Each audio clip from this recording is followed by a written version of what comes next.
Thank you, everyone. We're going to call today's Housing, Urban Development, and Zoning Committee to order. Madam Clerk. Do we have a Madam Clerk? Uh-oh. Okay. Oh, she has some internet issues, technical issues. Okay. All right. Well. I know, no, we are not recessing. We're keeping this train going. Everybody, just making sure everyone that wanted to speak has signed in the sign-in sheets so that we'll be able to be prepared for that. We are going to move the agenda around a little bit in the interest of time for some of our colleagues so that we will make sure we have the allotted time to be able to hear from everyone.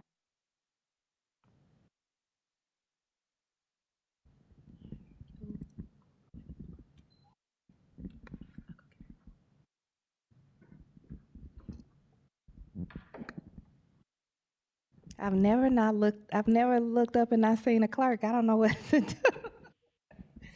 They're always here. Okay, well, maybe we will go ahead, STLTV, so that we're not just feeling. Maybe we'll go ahead and recess for 5 minutes so we can make sure everything's okay with the clerk. Thank you.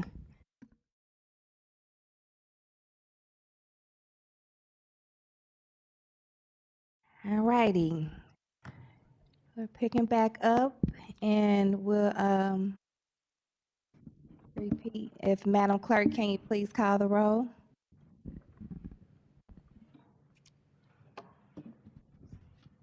Oh, Lord.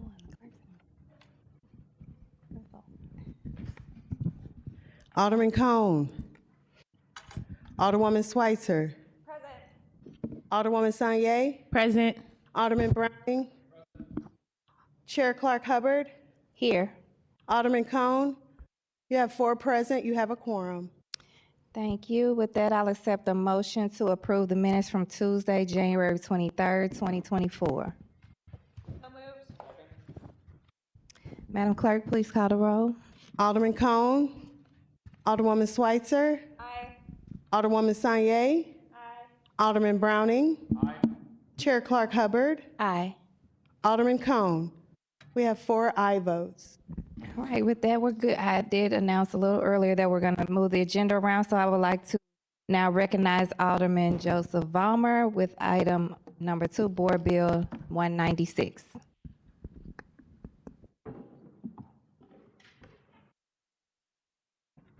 And thank you, Madam President, members of the board, the committee. Board 196 is a rezoning of a property on Marconi Avenue, which is part of a redevelopment plan to tear down 2 homes to add to the existing business that owns these properties. The business is DeGregorio's Market at the corner of Marconi and Daggett, which has been open since 1972, which is a destination location and a mainstay of the Hill neighborhood. They have the full cooperation of the Hill Neighborhood Association in this. The neighborhood can't wait for it to occur because what they're going to do is put in a new deli along with more storage space and more things so they can accommodate customers. If you've ever been by there before a holiday weekend, the line is out the door around the corner. Luckily, there's a little tavern where people wait for phone calls and have a beer while their number is called. So it's very much a part of the neighborhood, and we look forward to this expansion. I'll be happy to answer any questions. Great. I was able to see the presentation in the planning committee as well, and I was very inspired by the family and the legacy and the amazing things that they do over there in your community. So I'll go down the road. Alderwoman Schweitzer. Thank you so much. I'm excited about this project, and I know you, so I know the community was very involved, and the Hill neighborhood would not have, they'd be here in force if they didn't support it. So I appreciate this, and I'm looking forward to the expansion. Can't wait to stop by. Thank you. Thank you. All right. Alderman Browning. Similar sentiments as my colleague. Best of luck with this, and happy to support it. Yeah. No, thank you.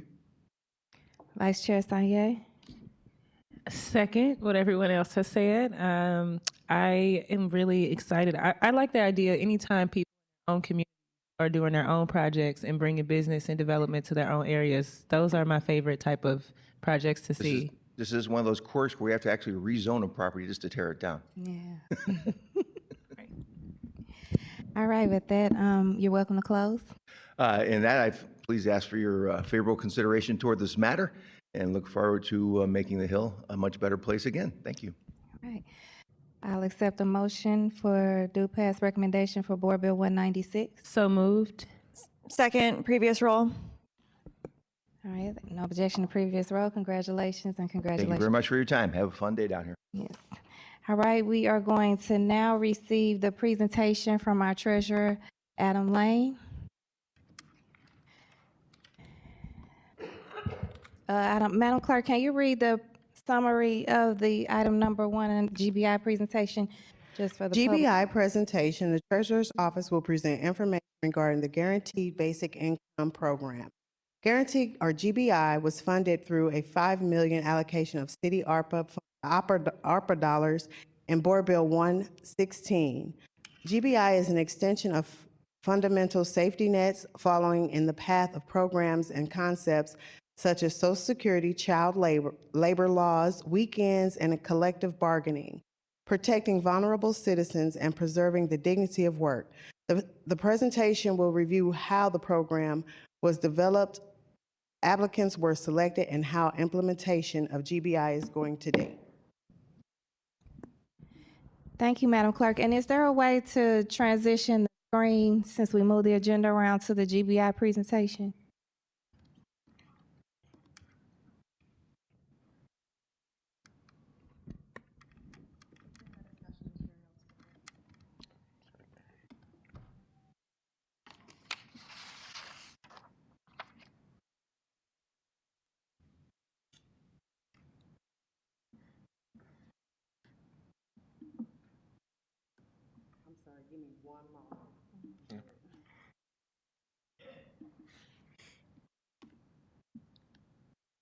If you want to go ahead and I sure can. show 'em. Good morning, Madam Chair, members of the board. For those who don't know, my name is Adam Lane, and I have the pleasure of serving as a treasurer for the city of St. Louis.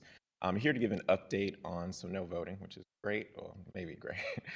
No voting today, but just wanted to give an update on where we are. While we're getting the slides up, which is great, I always like to start with gratitude, so I want to thank you, Alderwoman Clark Hubbard, for chairing this initiative and making sure that this allocation happened to be able to serve St. Louisans, especially at a time where everything's high. So this support was extremely timely and critical. I want to thank the mayor's office and her team there for being with us in this joint effort to administer this program. And I want to thank a lot of my team members that are here today, as well as Rebecca Belleville, who is leading this initiative and was brought on to make sure this is as successful as possible.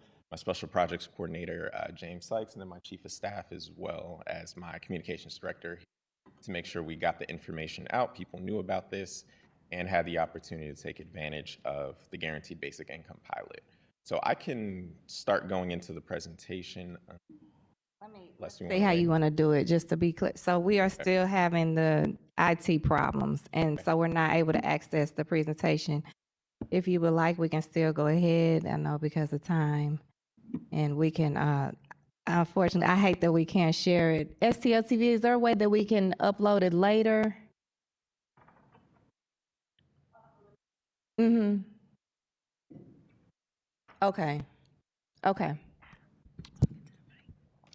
All right, we'll go ahead and do it that way then. And again, in the interest of time, I just apologize to the public that you can't view it right now, but we will upload it later.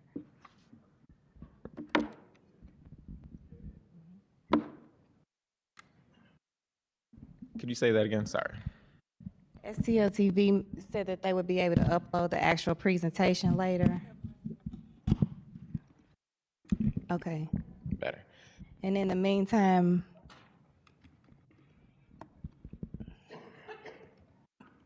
let's give it a few more minutes to see if they've been able to access it on one of their computers. About uploading the presentation later so that the public would be able to view it, uploading it later to this recording, is that a possibility or no? Oh, okay.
All right, perfect.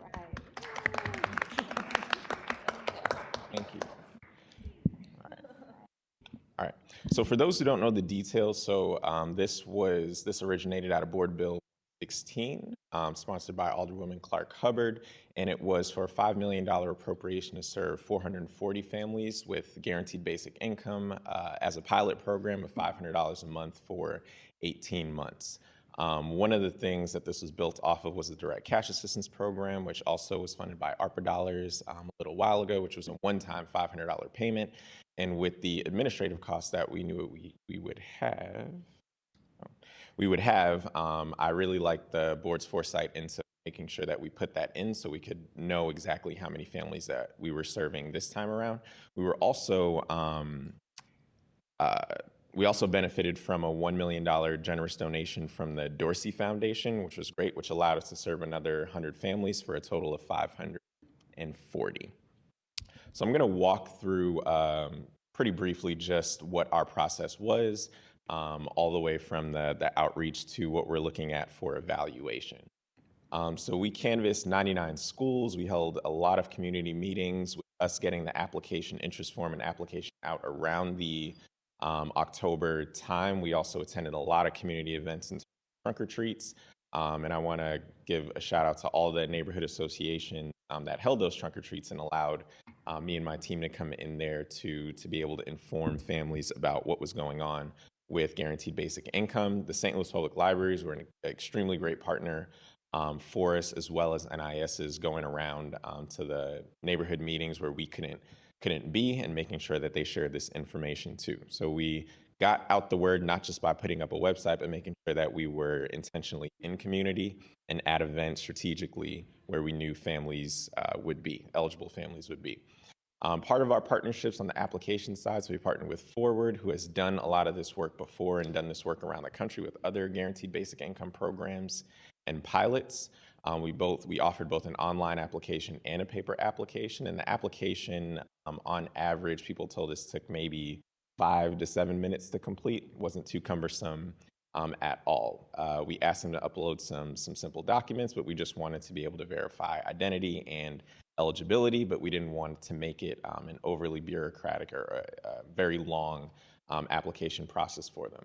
We had a 10-day application window with Forward doing this work for quite some time. They recommended that window to avoid any potential organized fraud that might come of this and cause the application or the verification process to be elongated, and we didn't have any organized fraud there. We had a little bit of misrepresentation, but that was easy to catch. I will add that 10 days doesn't seem like a lot of time, and you'll see soon how many applications we actually got. But in addition to the 10-day application window, we also had a 7-day interest form window where people could get information about it, sign up for updates, and essentially pre-apply, we would say, to know when the application would start. And we also use that as a window for us making sure people knew about the application, the program, and can get any questions answered.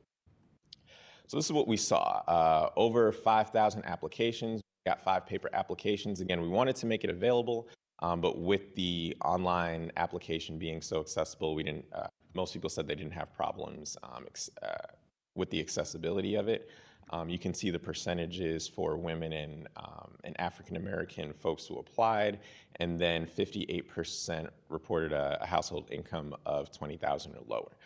One of the things that I was saying around the time that we were promoting this program, most people thought, well, everyone with no income is going to get it. And they were saying things as, they might as well just get a job, not get a $500 handout. And I don't know who I'm speaking to right now when I say that if you are one of the thresholds for this, because we looked at 170% of AMI, if you're making $15 an hour, $16 an hour, that brings you up to maybe $30,000 to $40,000 in income. So there are people who can use an injection. I know I could $500 a month to take care of an entire household.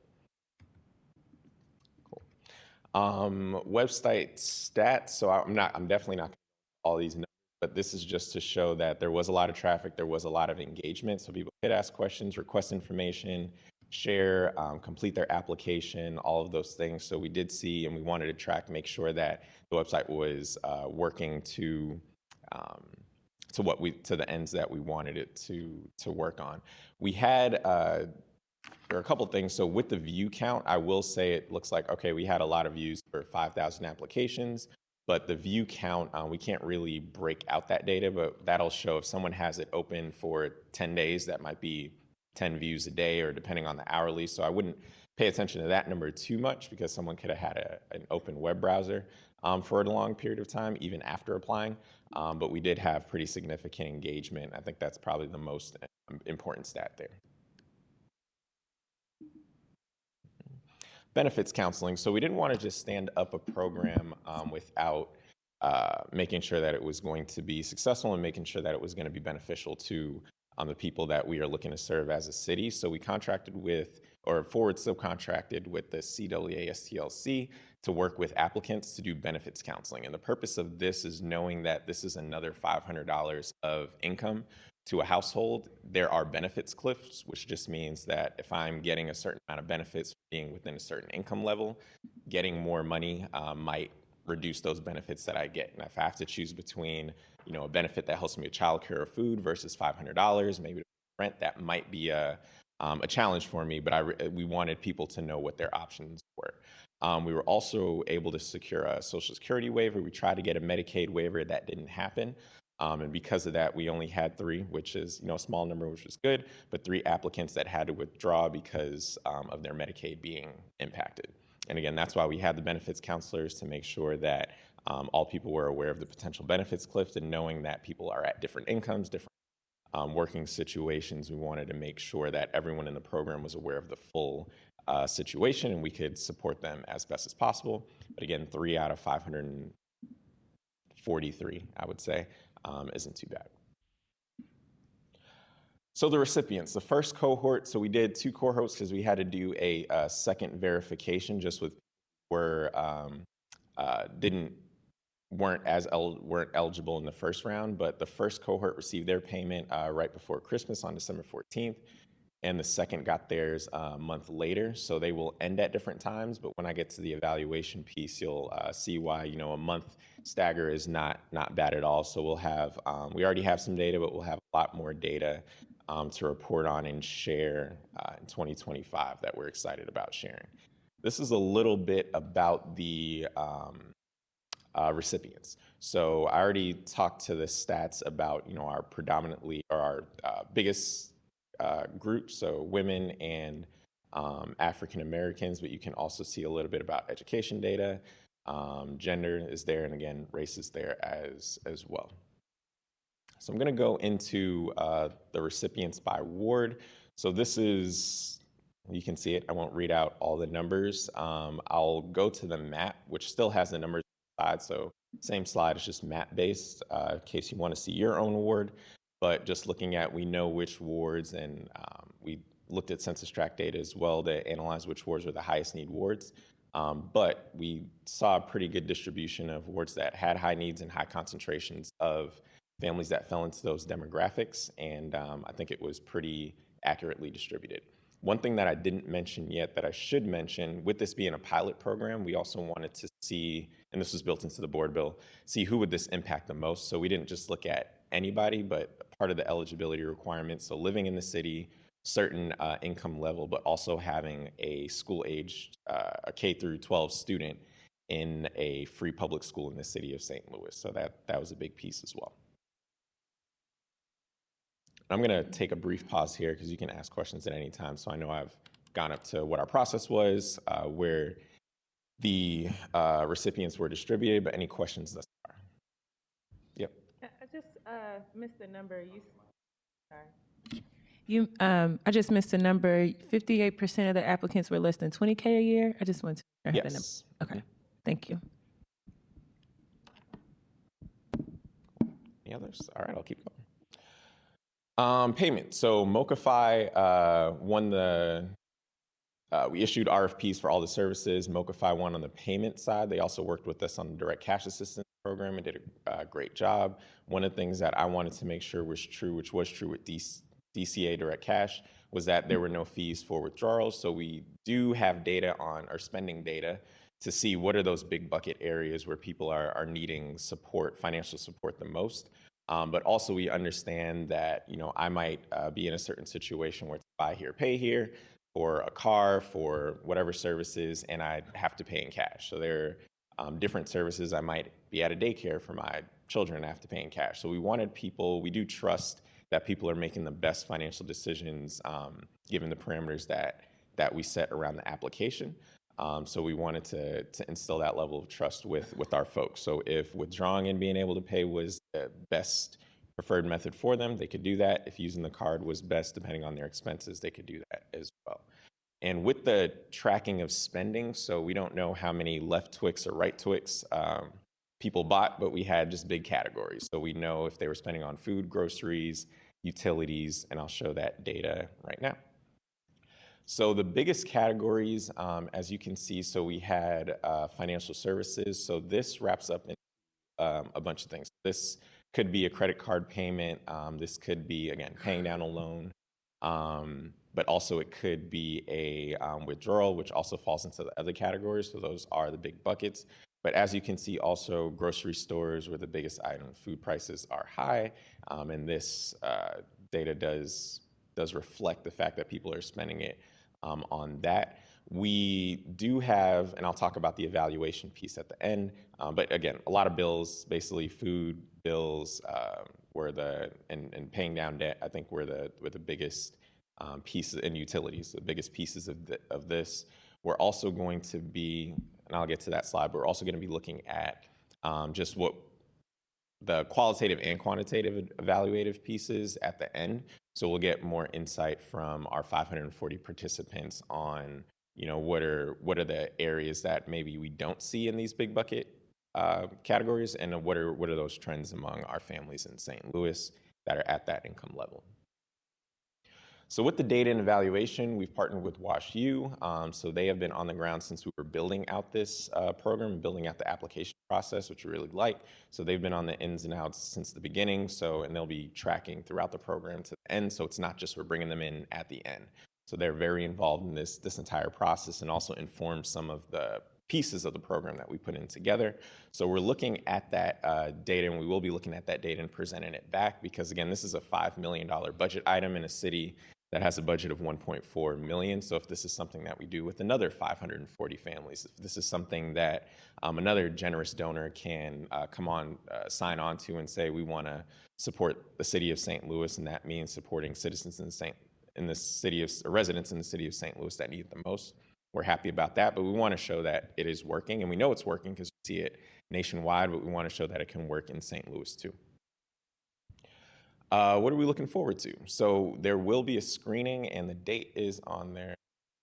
Yeah, 2/24. So, and it's called It's Basics. So former mayor, I believe Michael Tubbs, was one of the first mayors to institute guaranteed basic income. And I don't believe it was a pilot, and then it was worked in. But just talking about the benefits for it, so the greater community can learn about what all this is about. But so I encourage everyone to attend and join. Cool. And that is all that I have. So thank you all for your time, and I'll open it up to any questions that you all have before I let you get on to the rest of your business. All right. Well, I'm sure just see if my colleagues have any questions, but I'm going to start off with my gratitude as well, and thank you and your leadership. I see your staff here that I would see in the community all the time working for this initiative. Well, I like to better even call it a mission. And it's been at your Guaranteed Basic Income Resource Fair. So many came up saying how much of a blessing this has been to them.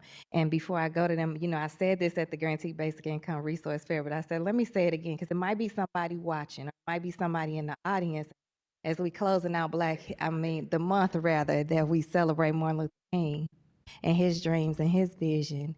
And then we're going into Black History Month. I think that some people might not know that this was a new idea to our mayor, Mayor Jones, who of course had the foresight to bring this to us, and then us at the Board of Aldermen that carried this legislation on our backs. You can go back and watch the recording. Some of the things that were said was actually heartbreaking. when it thinks about the way that this was able to impact people's lives, quality of life here in the city of St. Louis. But just let me note that Martin Luther King believed that racial justice and economic justice must in lockstep, and that this guaranteed basic income was central to this very belief. And he believed that guaranteed basic income was the most effective solution to poverty, one that by relieving the burden of anxiety of paying for essentials would bring about both an economic and emotional security for Black Americans, for all Americans, for poor Americans, and not that, only that, but also be a solution for racism and a force for liberation. So again, thank you for everybody that has put in the work to carry this out. Thank you for the way that you are presenting now so that we can have what the kids call receipts, right? For people that doubted this program, they can see how good this program and then be able to champion for it moving on. I'll now move in order to seniority, Alderwoman Schweitzer. Thank you so much, Chairwoman Clark Hubbard. And thank you, Mr. Lane, for being here today, Treasurer Lane. I'm really interested in the spending data portion of it, and the financial services being the biggest up front, and you mentioned perhaps credit card payment. It'll be interesting to see through the course of this year whether or not that amount goes down, if people are able to spend more on other things, if debt is reduced. So I'm really interested to see not only the overall, but month by month, any changes that are witnessed between folks. It's just, I find that really interesting.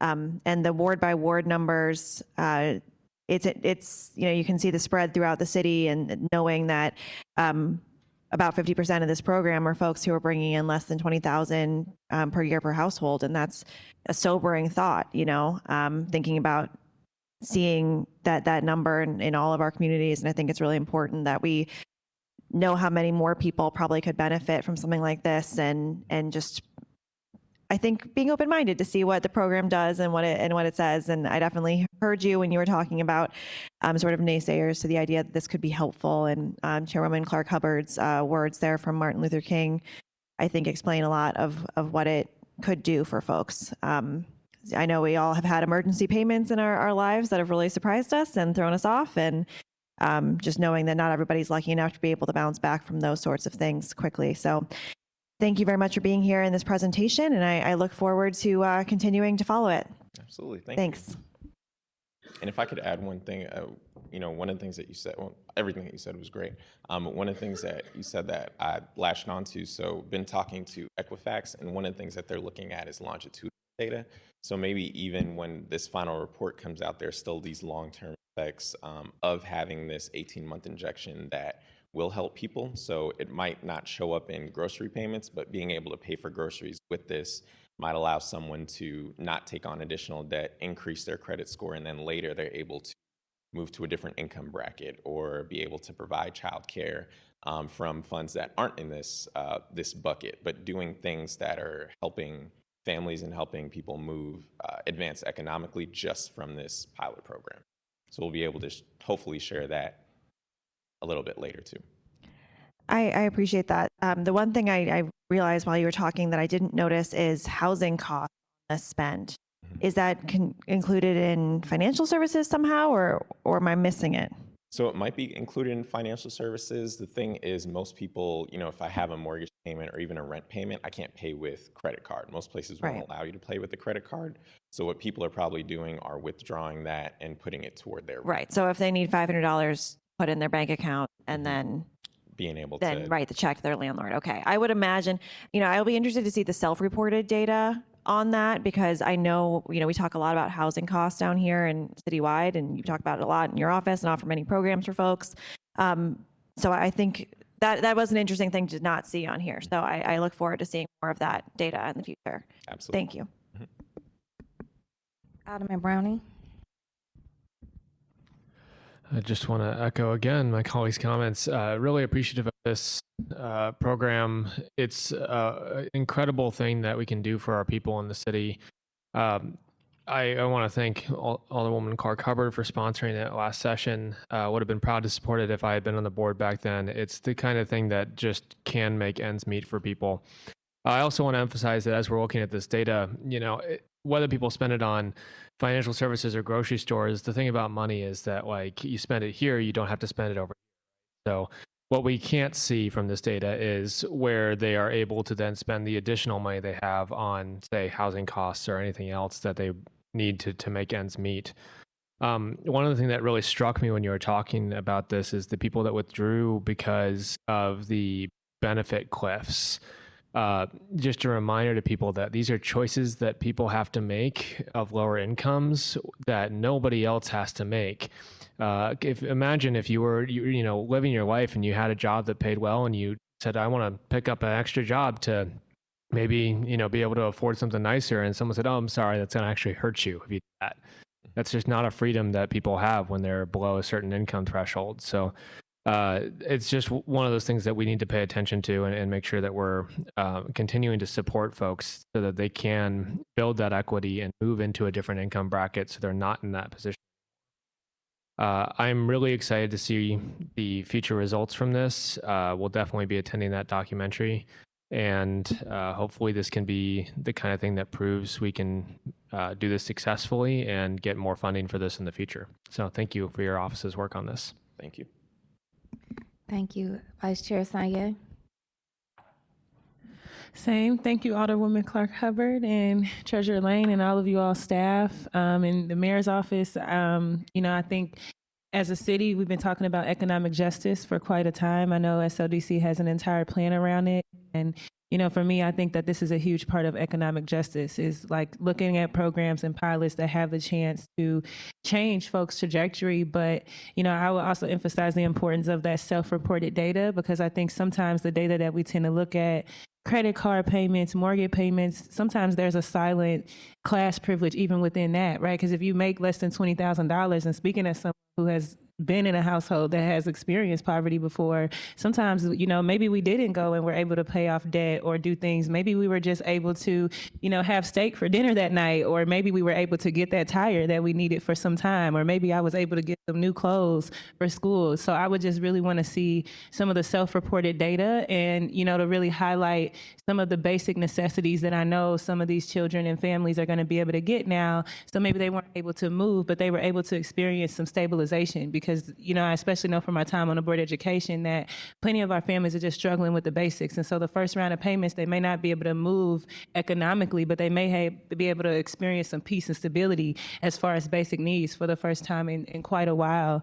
And I also really want to thank your office for working with our schools and for targeting families, because I think we talk about young people in all types of ways, but at the end of the day, if we want to help them, if we want to reduce, crime, then a way to do that is to work at eradicating poverty. And I think programs like this are equivocal. So sign me up if Alderwoman Clark Hubbard ends up introducing another bill that's not for a pilot and we're making it permanent. Sign me up as a co-sponsor, or if you need to talk to somebody about, how do we possibly make this permanent after we see some of these results, put me on that list too. And just, thank you all, and to the public and just everyone, because I think it's so important to not criminalize poverty, but to eradicate it. And I think programs like this get right at the root of it. Thank you. Thank you. Thank you so much. I didn't know if, did you have anything? Okay. You're welcome to close. All right. Thank you. Thank you all for your time again, Madam Chair, and members of the board. All right. Thank you so much. We were gonna move now to the agenda. Yeah, absolutely. Absolutely. I teased about it. I said we read about the dream, we talk about the dream, but the city of St. Louis is actually carrying out, bringing some dreams to fruition. That's big. That's big. So thank you for the work that you all continue to do at the Treasurer's Office. We're going to go ahead and move forward with Board Bill 74, and 174, while Alderman Aldridge is walking up to the podium. I'm going to take a point of privilege and recognize one of our City Youth Council members I see in the room, Mr. Ishmael Botchway. So at the Board of Aldermen, we have a City Youth Council, just like us, but a body, right, of youth that serve as in the same capacity that we do, and as a Board of Aldermen. And so while they're preparing that, Ismail, did you have anything you want to speak or say up at the dais? Come up here, babe. While they're preparing the presentation, since we have this time. Can you tell I'm proud I'm a proud TT. Come up here, babe. Oh, you gonna let her? Okay. Fully introduce yourself and your title and your role and everything. Hello. How are you doing? So my name is Ismail Bachway. I'm a member of the St. Louis City Board of Alderman Youth Council. I'm the chair of the Mental Health Committee, and I'm also a youth grant reviewer for the St. Louis Mental Health Board. So in that role, I advocate for mental health resources in St. Louis and in our schools. My school experienced a shooting on October 24th, 2022, and since then we've been lacking some resources. So I'm really just advocating for students at my school and just students in need. I'm very passionate about social justice. I'm a senior in high school. I'm planning to go into the political science field and become a litigation attorney to create funded state and federal policies for the underserved.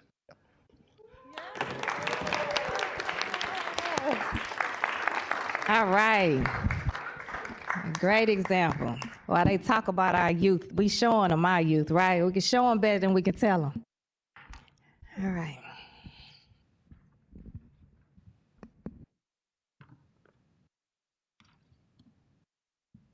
Also, everyone that wants to speak, have you signed the sign-in sheet? It's important that you sign that so we can not only have it for the record, but also so that I can have you all, I'm going to have you all sworn in at the same time so that you don't have to go through each individual person as you address the podium.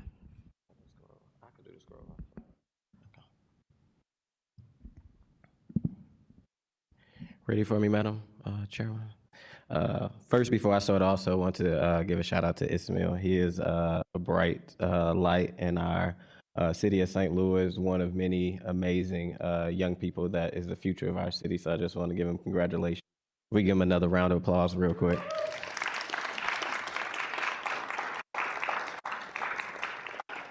As well as I want to give a shout out to our treasurer on that amazing program that his office has been able to implement. Look forward to a long-term strategy and give kudos to the board, but also the chairwoman who led the efforts on it, Alderwoman Clark Hubbard. So thank everybody leadership on that. Members of the HUD's committee, today I present to you Board Bill 174. I'm gonna give a little bit of history and comment on the bill. I know we have SLDC to present on a little bit more details of this piece of legislation, as well as a lot of people to speak. So I want to be respectful of everybody's time. So Madam Clerk, do you have the summary to be able to read?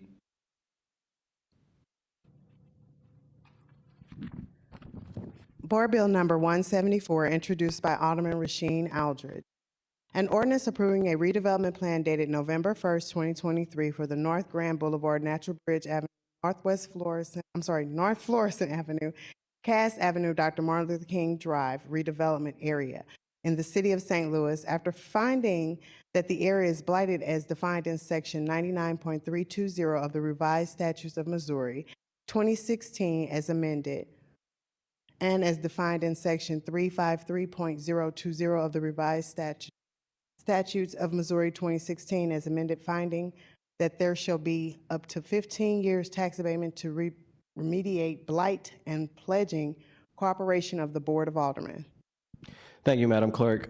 So as the Madam Clerk said, this is a blight redevelopment bill for the communities mainly in St. Louis Place as well as the JVL area. I'm really excited about this piece of legislation because as the NGA is coming, an anchor in the city of St. Louis, I believe NGA is going to be a huge anchor for the 14th and 11th Ward where this project sits in. This is an area, as Alderwoman Clark Hubbard grew up over there, or have family over there, has kind of been overlooked for a very long time, has not had investment in the community, has had a lot of homes and businesses that either fell down or businesses that have left because of the lack of investment. The way that this started is actually originally Board Bill 45 was the blight bill, and working with SLDC, this community has experienced some trauma when it comes to eminent domain. Very glad that NGA is coming, but the way NGA did get there is domain, and existing residents, I know some that are here today, had to actually find new housing because their property was eminent domain. So myself, with growing up in that community, and SLDC want to be very sensitive of making sure that we can redevelop this community in this area, but how do we do it in a way where it's not rushed and we work with the neighbors in the area. So Board Bill 44, which is still on the calendar, is just the blight bill. What we decided to do after hearing comments from the St. Louis Place Neighborhood Association as well as the JVL Neighborhood Association is kind of put a halt on that bill. When that bill was filed, I never intended to rush and move on it. I always engage with the community to get feedback from them. As the process moved, what I really love about how this process has gotten to Board Bill 174, it's really been a bottom-up process. So myself, Alderwoman Keys, St. Louis Place Neighborhood Association, as well as the JVL Neighborhood Association, along with attorney Peter Hoffman, who will be speaking for Eastern Services of Missouri, and SLDC, really all came to the table basically because the community said we need to slow this down and we want our voice to be part of what this redevelopment plan looks like. Note before this bill, over the last several months, even before I got in office, there has been meetings going on with Choice Neighborhood, which is made up of JVL, St. Louis Place, Carr Square, Hyde Park, maybe missing some, but to get input from residents on what they want to see development look like.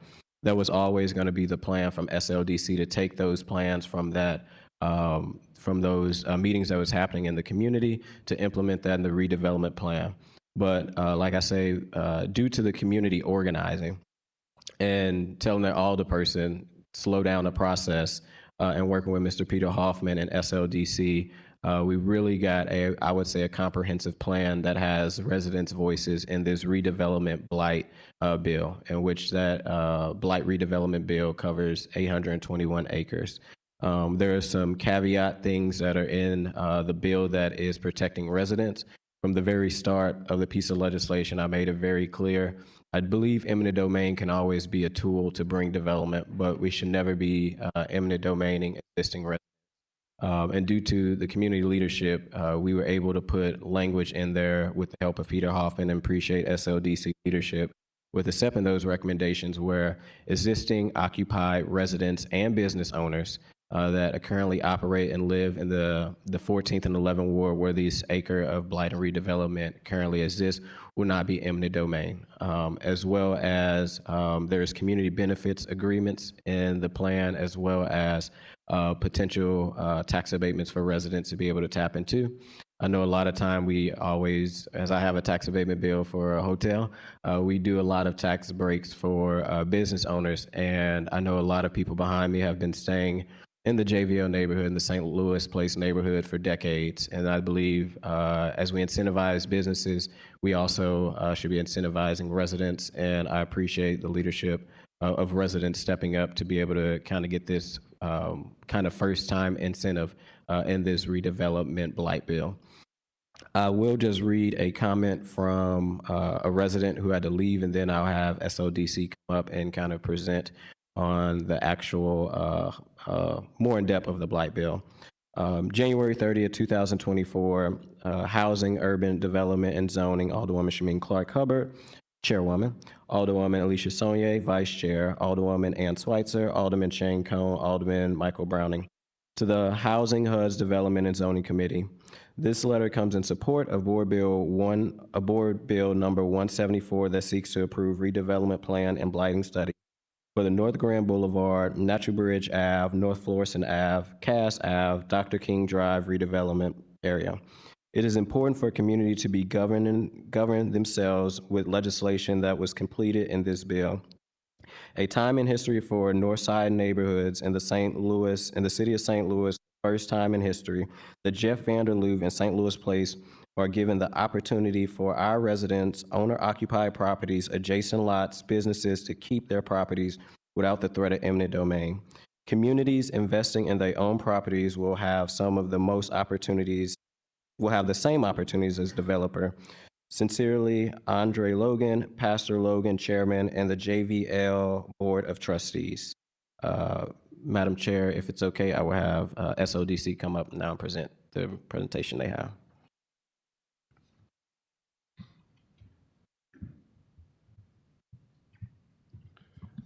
Thank you, Alderman Aldrich, Madam Clark Hubbard, and the HUD's committee. SODC stands before you today in support of Board Bill 174. I would like to first state and give recognition to the Jeff Vanderloo and the St. Louis Place neighborhood associations. Typically, when SODC or LCRA receives a redevelopment plan or works on these plans, typically we work with a developer or we are being proactive around a certain geography that we want to market development. However, in this instance, as Alderman Aldrich spoke to, the community stepped up and said, we have a voice, we understand the type of development that we want to see in our community, but also we want to ensure that we are protected and that we benefit from any future development that happens in this community, because they gave up, they sacrificed a lot within these neighborhoods in order to see NGA become a neighbor within this area, noting that they will add over 3,000 new jobs with salaries over $100,000. But we cannot allow development to drive community. Community needs to drive development. And so from SODC's perspective, we are here working with our neighborhood managers, our Project Connect team, to ensure that we are driving community-driven, community-led development. And this is economic justice in action here. And what you'll see within this board bill, it does allow for LCRA to really enact eminent domain on vacant and dilapidated parcels, unoccupied parcels. So in no way, shape, or form will any existing businesses, residents be impacted by eminent domain in any type of way. LRA and LCRA, we typically have what's called a right to reentry on some of these properties.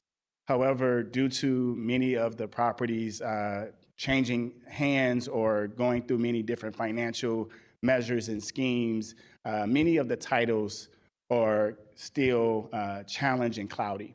And so for us to be able to clear some of these titles in some instances in order to pave the way for development or to clear a path for housing or businesses to become viable in these areas, eminent domain is a tool in order to clear that title, to clear that pathway and give some certainty to the resident or the future business that's looking to locate in these geographies. Also within this bill, it provides up to 15-year tax abatement for existing residents and businesses. I think this is a great point that Alderman Aldrich noted, and also that the neighborhood associations put in place, because as we continue to see development happen in and around NGA, that will have an impact on the overall tax assessments for those properties. And so to be able to ensure that they have some certainty for a certain period of years on their taxes is critical to economic and financial stability. In addition to that, as many of these businesses are looking to grow and to attract some of the new employees and other residents that will be located, it will allow for any of those capital improvements to be supported by this tax abatement. So it allows for the current and existing businesses and residents to actually be more competitive in the market as other economic development activity comes within their neighborhood. So again, this is a development plan that is driven to drive economic development, but it is community-led, and it is also there to protect the existing residents and businesses. So with that, I would like to pass it over to Mr. Darrell Smith, who leads our neighborhood transformation team and really focused on our Project Connect area. So I'll pass it over to him, and then we pass it over to Mr. Shelton Anderson, who leads LRA. Thank you. Thank you so much. Absolutely. It's wonderful to be here today to talk about this initiative, this board bill. It's good to see everyone here. If you can go to the next slide, the previous one. We wanted to make sure here in the city and SODC that the community was a part of, we wanted to make sure they were engaged around some of the work that would be happening with NGA. And so this idea of Project Connect was birthed here in these 6 neighborhoods that would be impacted or are very close to the NGA West Campus. We wanted to make sure there was coordination and collaboration with the neighborhoods, revitalization and transportation. We wanted to make sure there was infrastructure improvements and redevelopment efforts engaged with residents. And so oftentimes we know that redevelopment is happening with developers and small business owners, but not necessarily with residents. And so we wanted to galvanize community to be able to have voice in what would be happening for their future residents. And so, as you know, SLDC has the Economic Justice Action Plan. We wanted to make sure that Project Connect was an opportunity to align those efforts and ensure that disinvestment areas were not left behind during future development. So residents, business owners, community stakeholders have their voice and their vision heard during planning and redevelopment process. Project Connect is community-led, right, and community-driven. And so we have we've had several meetings, neighborhood planning meetings where that are led by community residents. We've had over 50 community leaders who run these meetings to determine and to talk about what can we do in our neighborhood.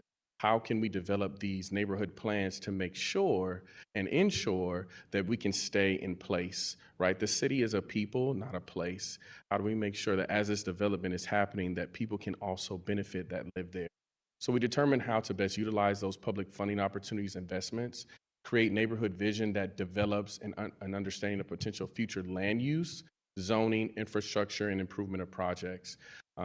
This was a opportunity to inform and empower community members to understand the process of these neighborhood plans and help them to be empowered to make decisions about what those neighborhood plans should be. And so it's community driven. It establishes direction for long-term neighborhood growth and development. We've had approximately over 250 meetings with community stakeholders. SLDC decided also to partner with PDA in our planned neighborhood planning.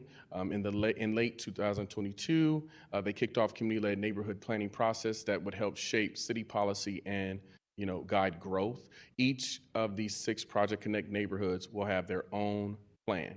And so the idea is to work together to identify some of those needs, but then also have 6 separate plans for St. Louis Place, Columbus Square, Carr Square, Hyde Park, Old North St. Louis, and JVL neighborhoods. The goal of this planning process that's been underway since 2016 is to be finalized by 2024 with each neighborhood having their separate plans. Right now, we have just started the process to finalize the last few phases of this planning process. And so SLDC has put forth an RFP that has been funded to go ahead and acquire a consultant that can finish the process and move the neighborhood plans to implementation. We had a proposal that was due February 13th. Our consultant interviews will be February 29th. And the community are a part of those interviews. So those same 50 members who are leaders in this planning process will be a part of selecting the consultant to finalize this process. Selection will be March 12th with the goal of having these 6 neighborhood plans ready for December 2024. Thank you so much. Next, we'll introduce Shelton Anderson, our head of LRA. Good morning, Madam Chairwoman and the board. Pleasure to be here. As just mentioned, I am Shelton Anderson, the Vice President of Real Estate for LRA. So the goal of LRA, just as you'll see in the presentation, is really forming in a new way where we are real estate driven and we are strategic in being driven by real estate. So we're aligning property into programs that are actually funded to be able to move forward with accelerating, reactivating, and redeveloping properties in the city of St. Louis that are in LRA stewardship. One of the means that we do so is with the demolition program, and that program essentially serves as just one method towards redevelopment. We also have a stabilization program, which I'm sure you're familiar with, the PROP NS stabilization program, that is actually within LRA and staffed and operated by LRA, and then also a LRA beautification program. And that program focuses on not just stabilizing the actual parcels but actually enhancing the condition of lots that are already vacant in LRA stewardship. So LRA has essentially selected a property conditions assessment vendor. That vendor will also work in contrast with an environmental contractor or a set of environmental contractors, whereby we have a process of actually identifying properties in LRA's inventory and getting an understanding of where they best fit into active programs that are funded by LRA.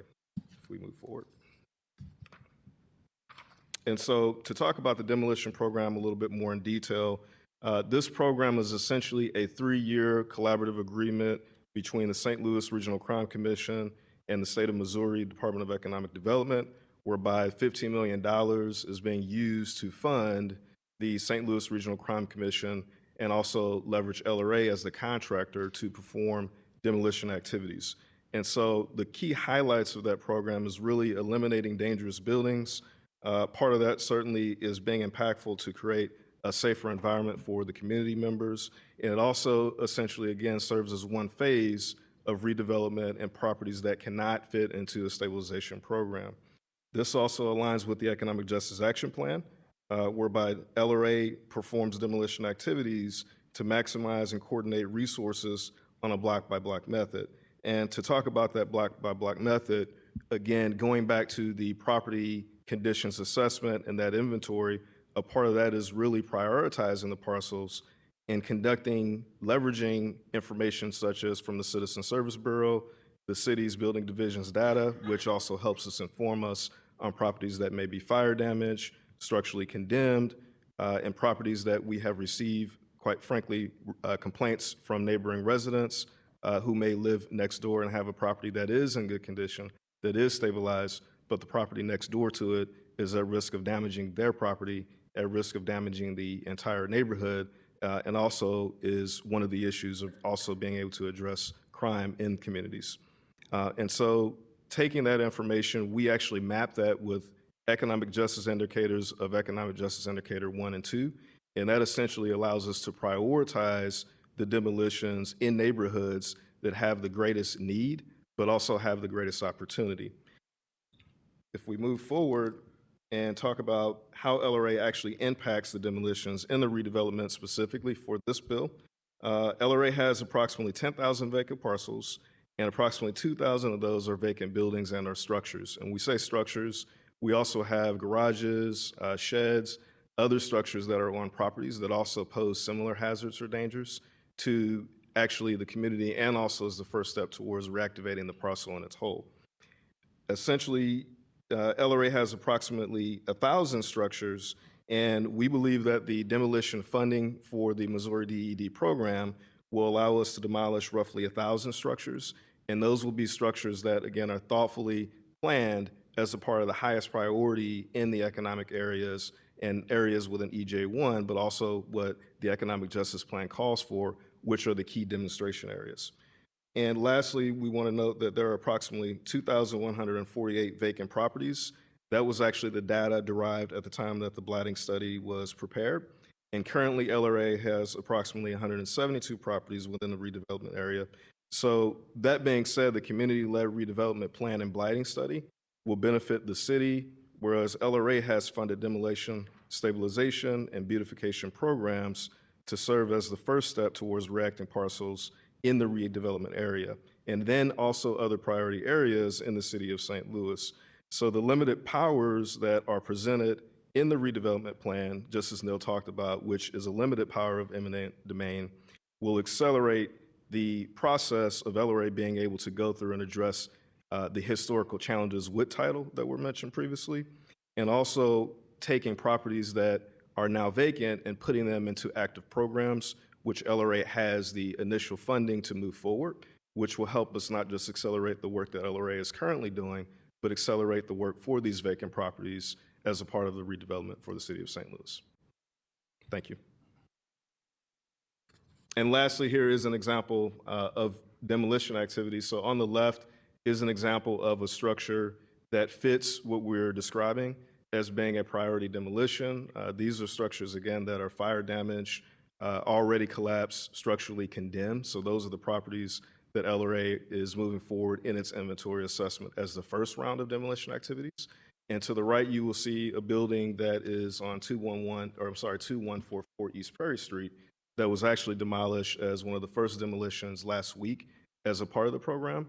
And that demolition took place on a property that was in the Economic Justice Indicator 1 area, was structurally condemned, and also directly behind a school that is now demolished and can be put back into productive use. Thank you. Thank you. So do you want me to answer questions now, or you want to wait? How do you want it?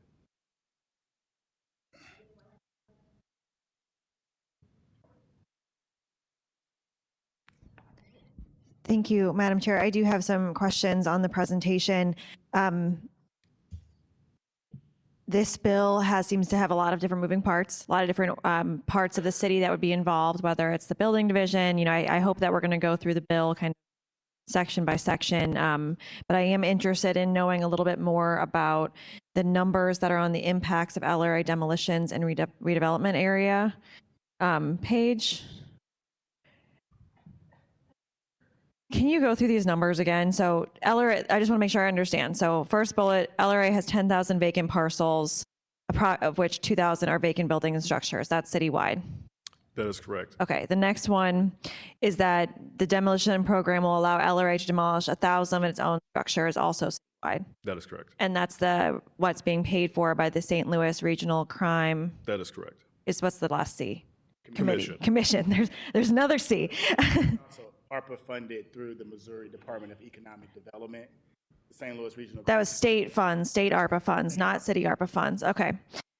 So that will they're paying for 1,000 of that. Is that all? Is that the entirety? I mean, that's a lot of I'm not saying that's not a lot.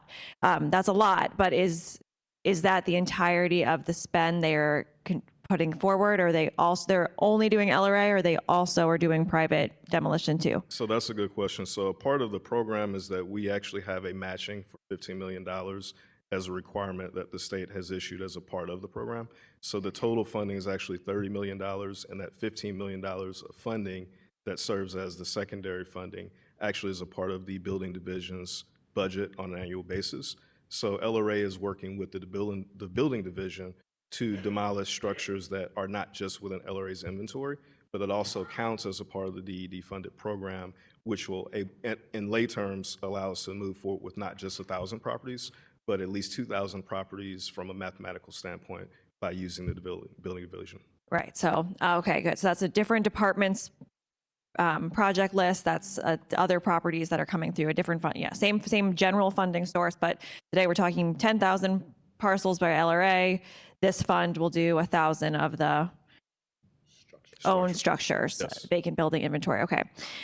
So now that's kind of general. And then going into the parts of the bill, approximately 61 of the properties in the redevelopment area are either vacant lots or buildings. So that's total, not just LRA. That's correct. all the buildings. Okay. And 59% contain buildings in poor conditions. Yes. Then it goes on to say, so that there were approximately 2,148 vacant properties at the time. So that 61% is, that 2,148 is included in that 61%. Yes. Okay.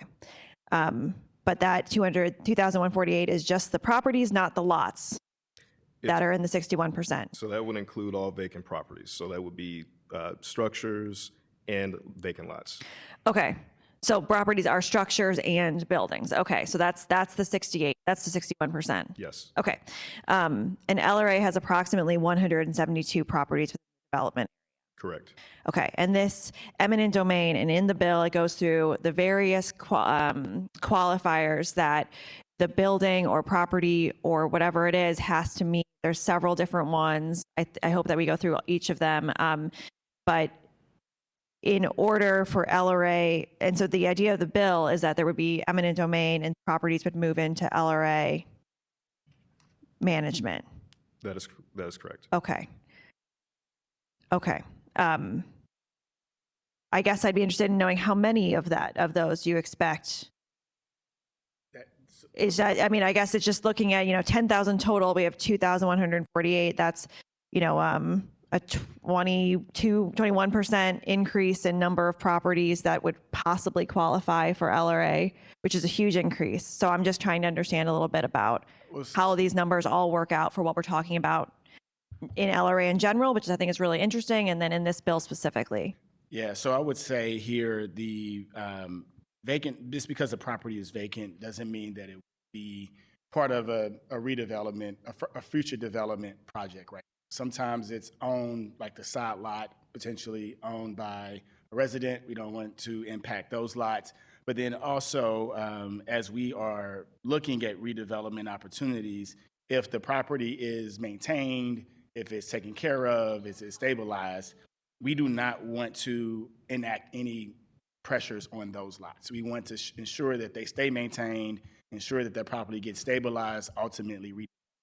We are really focused on the areas and the buildings and the properties that are derelict, that have overgrown grass continuously, that should, be managed and maintained appropriately. That's not a continuous burden on our building division as well as LRA, as they're going through their beautification process, and then making sure that, again, we're holding the property owners accountable, that if you have a vacant structure or a vacant lot, that you are properly maintaining it and not being a nuisance to others within that area, within those neighborhoods. Right. Yeah. You mentioned the difficulties with that are given to the building division and LRA and all the forestry and all the different city departments. But of course, experiencing it day in, day out. So of that 2,148 vacant properties, there, like we talked about already, there are many conditions in the bill for what would qualify for the LCRA to act. Some of those regarding code violations, police calls, there's a whole lot of different things there.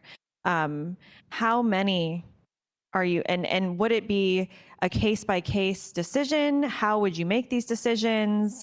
I would like to know a little bit more about that.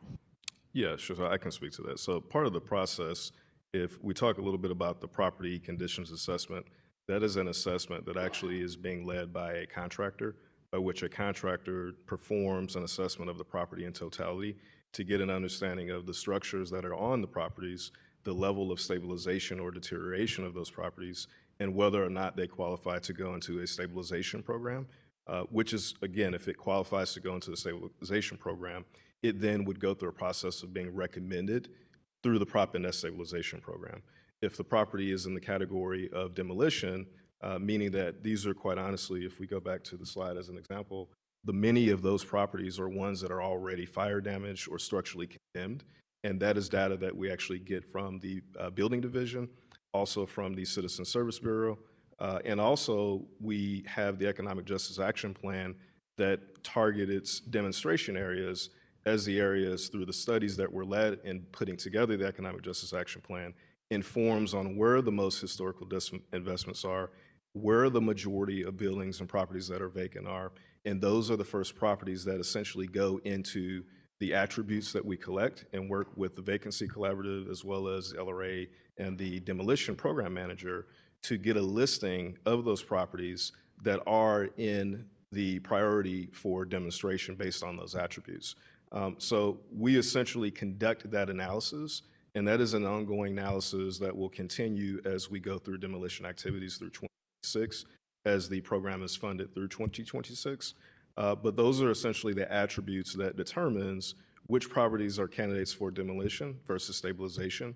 And if we go to the block by block approach, we are essentially taking properties and getting an understanding of where LRA has the highest level of concentration of ownership, where there are vacant parcels, where there are structures that can be stabilized and structures that need to be demolished, and simply placing the funding for the active programs into each of those categories and each of the parcels that you see to reenact them and reactivate them simultaneously. So we will work with the building division and have worked with the building division for any vacant properties that are privately owned that LRA does not actually own, in aligning those same efforts in the communities that are in the economic justice and the priority demonstration areas, which is also a part of the location that is within the redevelopment plan and blighting study area. And those are going to be determined by, again, the attributes that I just mentioned to activate those parcels with the funding and programs. Okay, so for this is an actual concept that you're looking at, or is this, can you kind of talk about how these decisions were made, what we're looking at in this sort of block by block? Yes, so this actually is an active program. We actually, again, we being LRA, conducted its first demolition of the property that you see at 2144 East Prairie Street. And that is actually a property that is in all of the attributes that we mentioned, whereby that individual building was structurally condemned. It actually is on the opposite lot from a elementary school, and an elementary school's garden. And so it posed a hazard to the community, the neighboring owners, as well as the school itself, and actually had been vacant since 2013. So those are some of the key, not all of, but some of the key indicators that LRA uses as a part of its property assessment to inform the properties that are in those areas to conduct demolition activities. Let me just interrupt you for just 1 second. Yes. That property was an LRA property, That's and an now the LRA. land is still an LRA property. That And is for correct. years, no one offered anything for it. And since 2013, it's been vacant, or since 2013, it's been LRA? So it has not been, so to make clarity, so this is a property that had been vacant since 2013. It was received by LRA, we believe, in 2017. And then the property, as we now know, we have historically received funding as a part of the American Rescue Act plan that was not as a part of LRA had at the time that it was received. And so these were properties that really set into offerers made an offer on properties, which, of course, as we know, during the 2017 and forward times, was not feasible for some owners based on the economics and being able to redevelop a home of this scale. Okay, so it's an LRA vacant lot now. Yes. Okay, and is there a plan? Well, I want to see the next block just to kind of know more about how this. Sure. Yeah. And so one of the other, and to answer your question, and Neil just also mentioned the beautification program. So the LRA beautification program essentially is $6.5 million. And that program focuses on mowing and debris removal. So LRA is actually using vacant lots that it currently has in its inventory to leverage the funding in the same areas that we're building as the block by block concept, which again, the block by block concept really essentially means the areas that are in the Economic Justice Indicator 1 and 2 and in the priority demonstration areas. We are simply assembling those blocks from a data standpoint in those properties, and then using the funding if a lot is currently vacant and it has debris that has not been removed and it has not been mowed and it has overgrowth, leveraging the funding from that program to actually conduct activities while we are physically conducting stabilization activities and demolition activities in tandem, so that the goal of all of the work in the programs will actually help redevelop the block simultaneously versus one demolition happening in one area and then it sits for 2 or 3 years, and then one stabilization happening in another area and it sits in 2 or 3 years. We're being intentional about aligning the areas where we have ownership of property and where we don't have ownership of property, which would leverage the ability for the redevelopment plan and the blighting study in areas that LRA does not currently own, in furthering those assets, which most of those are neighboring assets, and that we would have the ability to then assemble for reactivation and redevelopment. And what Neil also mentioned is important to note. We're simply speaking of vacant structures. So these are vacant structures that are unoccupied, but we're also conscious of where we have neighbors where structures are not vacant, and someone who's been in a home for 30, 40, or 50 years who has taken very good ownership in their property. Those are programs by which we also are taking existing programs such as the site lot program and then being able to have communications with citizens, with community owners to say, hey, this is a property that fits the category that you actually have the ability. And we have actually been able to recognize that in a considerable kick up since last year when there were policy changes within LRA. But that really allows us to leverage not one singular path towards redevelopment and reactivation, but multiple paths using the existing funding and then also being in support of the community-led redevelopment plan and blighting study. Thank you. I'll yield, and I'll probably have more questions later. Thank you so much. Thank you. Just a couple quick questions for you all. So what do residents need to do to receive that tax abatement? Is there a certain level of work they need to do on their home, or is that, what's the minimum they need to do there? Good afternoon, Zach Wilson, SLDC. We're still working with Peter Hoffman and Eastern Legal Services on creating an application, a simpler application, and then the guidelines of what we will require up front. Usually it's before photos and a quick 1, 2, 3 page application. So. All right, thank you. And yeah, just to be clear, I'm very in support of that. I think it needs to be done, and I think it's a wonderful thing that we can provide that relief for residents while we try to also bring development to the area. I'm curious, for privately owned vacant buildings that might fall into tax sale, hopefully we don't have that happen, but if that does happen, is there a way to ensure that land bankers don't purchase them at the tax sale and that we don't end up right back in the same situation? Yeah, we've had conversations with the sheriff about that process and potentially having a way in which LCRA or LRA are able to get access to those properties that are in key demonstration areas or blighted areas that are aimed for economic development. So those conversations are ongoing. Thank you. And is there a plan to have someone come in as a lead redeveloper?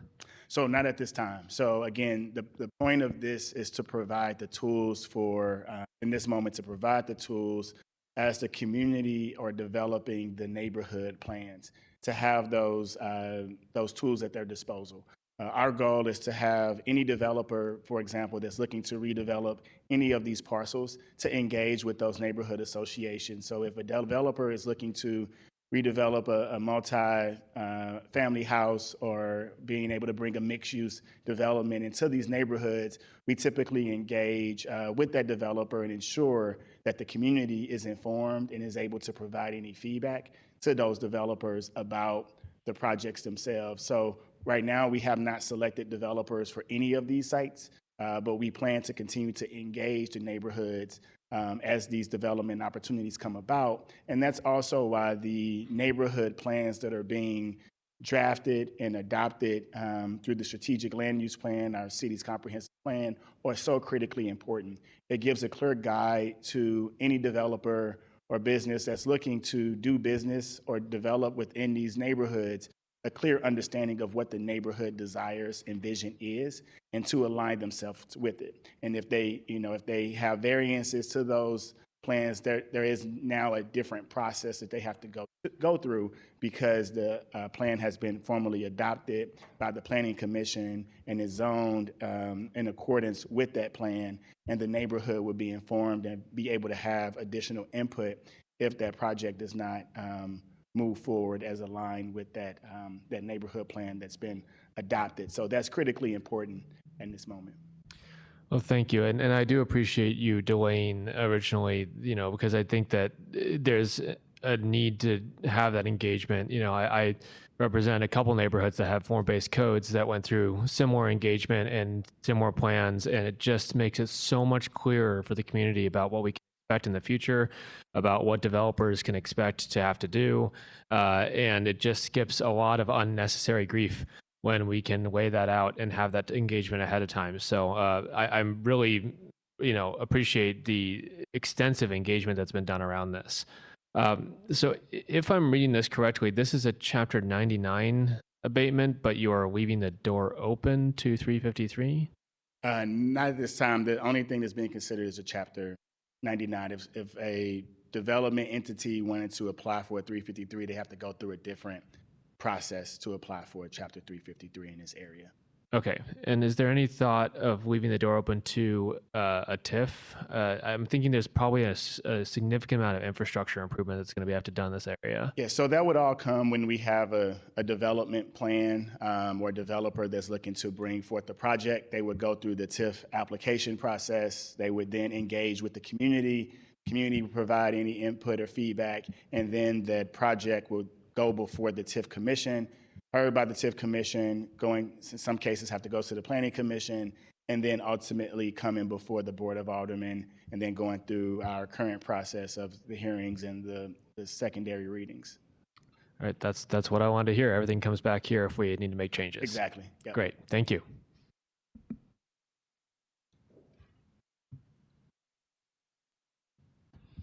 Thank you, Alderman Aldridge and Director Richardson. I just first want to echo the kudos and compliments that you all have done. I'm a new alder, so I don't know how things worked previously, but I just saw you all go out of your way, both you all, Alderman Aldridge. I saw you really advocate for your community, for their inclusion to be in the process, and I saw SLDC, match the response. I know that you were given a list of asks from those community neighborhoods, I think 10, and that you all honored, all of those asks. But I think that is, that's the right direction to go. That's how you make sure that you're developing with people and not for folks. So I just want to start off by just making sure I'm acknowledging you all, giving you all kudos, and just making sure that I uplift how important I think that is. And then I just was wondering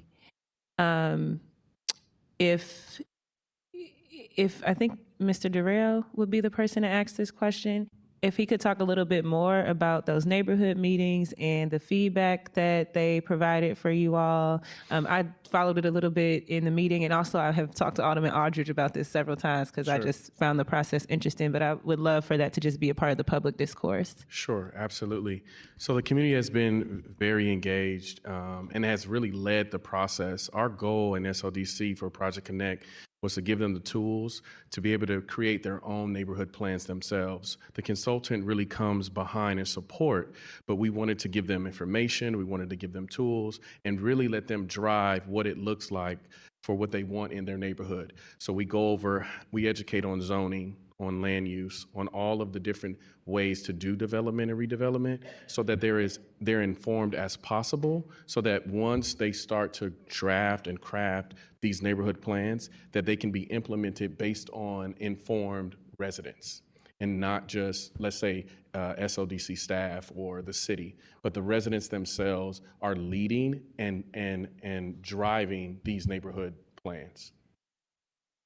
Thank you. And I know there was some previous questions asked about the abatements being helpful to residents, but I'm also wondering if you can talk about how it also could be helpful to businesses in the area.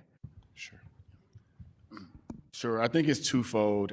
So as an abatement happens, any times a developer or business applies for a tax abatement, or even a resident applies for a tax abatement, it's tax abatement on the increment. So we never take anything away from the base, anything away from any of the taxing districts but it impacts any capital improvement. So if a business was looking to improve their facade or add an extension onto a patio, for example, there's some capital improvements that happen there, and based on those capital improvements, there's a new assessed value that's a result of those capital improvements. So that may have an impact on the amount of taxes that they would pay. However, if they submit the tax abatement application prior to those improvements being made, informing us that we plan to add a $100,000 patio with some new chairs and these sort of things, the increment above what they currently pay for taxes will be abated per our community benefit scorecard that we have, and it will come back before the HUD's committee, ensuring that we comply with the ordinances and putting those things in place. So it benefits them if they want to improve their business overall, to be competitive, or to attract other constituents that may be within their footprint and service area. Another piece is, as development happens around these projects and these parcels, ultimately the value of those properties rise too. And so with the properties rising potentially as a result of this other development happening, their taxes may increase. So for a resident, for example, if they're currently paying $500 a year in taxes, now they have to pay more because their value of their home, which we want to see happen, increase values of existing residents' home, they will have to pay a higher tax amount. But if someone's on a fixed income, or they've had challenges with employment, unstable employment, or income challenges, we wanted to ensure that they have at least some stability there, where they are not negatively impacted by the increase of their taxes. However, our goal is to continue to invest in these businesses and the residents that live in these communities. So as they continue to, as the community continues to develop, their economic mobility and access to capital continues to grow as well at the same stance. And that's how we ensure that gentrification and those things are put at stopped off at a head. Thank you so much. My last question was just about if we go through this process and this happens and there's any parcels that like remain undeveloped after as a result, is there anything that speaks to like what that might look like if we go through, move forward, and obviously everything within this parameter is not going to be, but are there any plans, like anything that addresses in the legislation what would happen for some of those places that might potentially remain vacant? So our goal is at LCRA, the mission of LCRA is the removal of blight. And being able to do that with the tools, again, that have been granted by the Board of Aldermen, and in this case, in support of the community itself. And so our goal would be to market those sites, continue to market those sites at the highest and best use, continue to offer incentives to support the economic development of those vacant parcels to be able to see that growth, and then continue to work with community to activate that space, whether it's a park or any other activity that can be conducive to supporting that neighborhood overall. And one of the things that Shelton spoke to that we're continuing to ramp up is our beautification process to manage those lots. I can't say that enough. I know we hear a lot from our neighbors, our business owners around even LRA, right? This bill holds LRA more accountable as well to managing our vacant lots. And so what we're doing for one of the first times in our history is actually going outside of just the building division and forestry and SLDC staff and LRA staff. We're actually contracting with businesses. We actually have a minority-owned business enterprise that we've recently contracted with through LRA that will start mowing these lots. And that's been funded through our American Rescue Plan Act dollars of continuing to maintain these sites and preparing them and keeping them for economic development activity. So that's how ARPA is being utilized to really begin to stabilize these challenging communities. And one thing I wanted to know, Alderwoman Sanye, is that all 6 of these neighborhoods within Project Connect are also within the Economic Justice Index 1 and 2 areas and neighborhoods, which says that they are, we've defined that as high opportunity, high need. So all of these communities meet that criteria. Thank you. That concludes my questions. I just, in reference to what we talked about earlier with UBI, I think this neighborhood, this part of our community is well documented that it wasn't created by accident or, by fault of community members and residents, that it was through intentional, racially motivated disinvestment. And I think that, this bill could serve as a model of how we might do this moving forward, because it really kind of gets at how to use tools within our tool belt for people and not against them, and how to match some of that intentional disinvestment with intentional investment. So I think that this is also another model of racial and economic justice. And so just again, a kudos to you all. Thank you. I share the same feelings that my colleagues have with you. This is inspiring work, and we all are responsible for coming down here and advocating for our constituency the way that you have here today. And I want to make sure I'm very clear. People know I talk about this all the time, how important the committee work is, the work that we do in committee, the process, the part of the process that the committee holds. And if you're here from the community as a stakeholder, as a person that none of us have this lived experience where we wake up and walk out our door and see this blight and see this every day like you all do. Even if you're not speaking, I want you to know that your presence matters today, and it makes a difference to us as we continue to be able to fight for you all the way that SLDC and absolutely Legal Services of Eastern Missouri, I know the work they do, and your alderperson has done here today. So I'll continue to let you guide this presentation, and whenever you're ready, we can swear in the speakers and let them begin. Yes, we could go to the speakers. I want to be respectful of everybody's time. All right, if you have signed up to speak, if you can raise your right hand, the clerk will swear you in all at once. Do you affirm to tell the truth? I'm sorry. Do you affirm to tell the truth, the whole truth, and nothing but the truth? Thank you. First speaker I have is Brian Cougar. If you could state when you get to the mic, name and what ward you reside in. Then you'll have 3 minutes to speak. My name is Brian Kruger. I live at 2626 North 21st in St. Louis Place neighborhood, the fabulous 14th Ward. Madam Chair and members of Housing, Urban Development, and Zoning, thank you for the opportunity to speak today. I'm here today to speak in favor of Board 174, introduced by Rasheen Aldridge in December. Since the announcement in May of last year that SLDC had commissioned a blight study for portions of St. Louis Place, the Jeff Vanderloo neighborhood, and a small piece of Carr Square, there was a lot of anxiety amongst my neighbors. They were worried about the possible loss of their home and declining property values in an already unsettling time.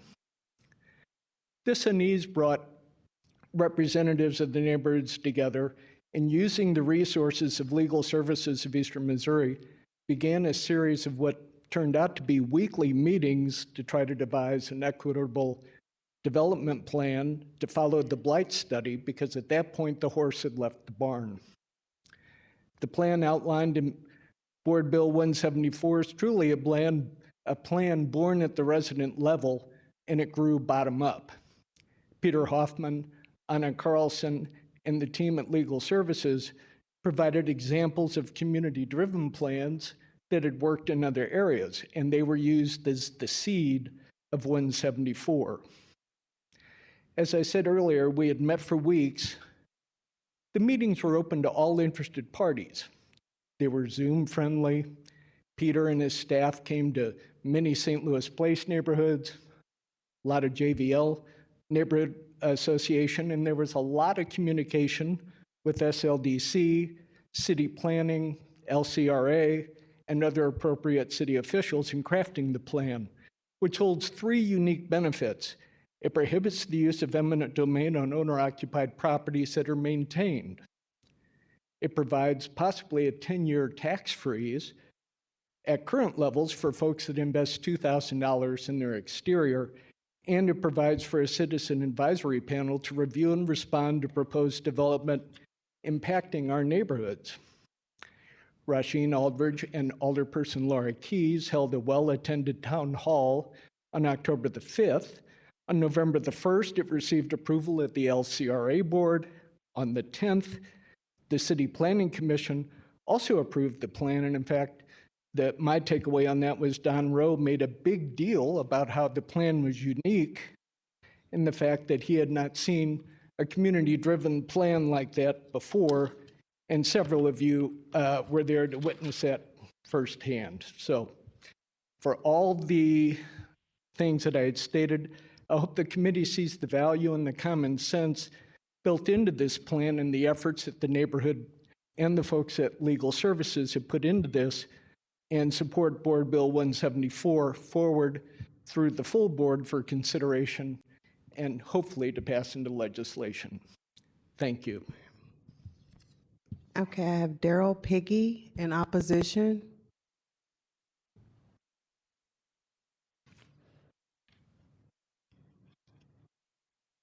You have 3 minutes.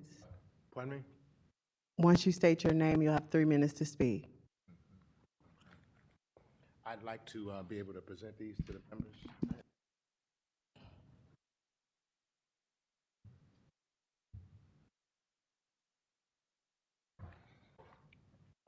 There are a lot of complicated issues here today.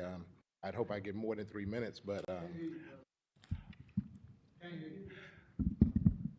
there are a lot of complicated issues here today. I'd hope I get more than just 3 minutes to go through all of these issues, but we've given the committee quite a bit of written materials on this issue.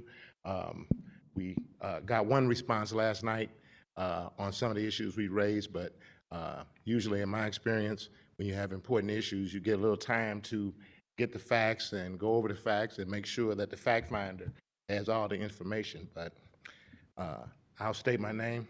My name is Daryl Piggy. I'm the attorney for Northside Regeneration, Paul McKee. But I'm also here as a citizen and a resident of North St. Louis. And just You know, my parents went to the public schools. My brothers and I all went to the St. Louis public schools. After coming back from college, I moved back here to St. Louis after going to law school. I'm a lawyer in California. I think I got the record for being the only lawyer that ever moved back to St. Louis from California twice. So I got a real interest in some of these issues. But I'm not here today just as Paul McKee's lawyer. I want to bring up some issues that haven't been discussed. We asked quite a bit in these materials we've sent to the aldermen and sent to SLDC over the last week or so.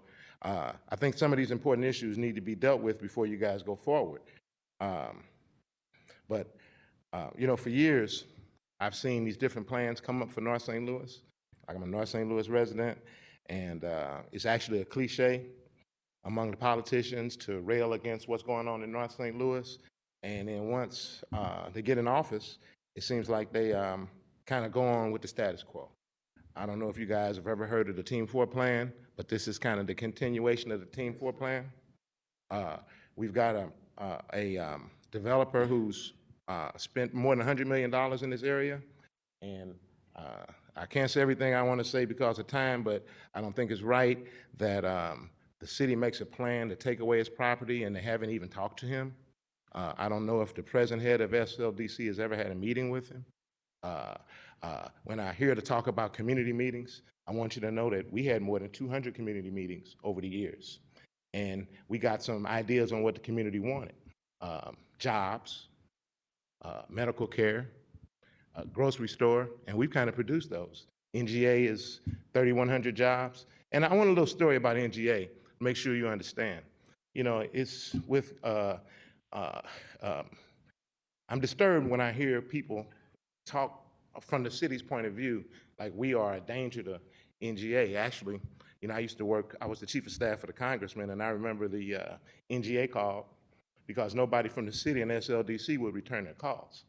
Okay, and we were kind of surprised with that, but Mr. McKee was the only person that was interacting with NGA. I think for a year and a half, I went to meetings with NGA with Mr. McKee before the city ever came. And if you go back and look, you'll see that the city's original point of view on NGA is that it wasn't possible.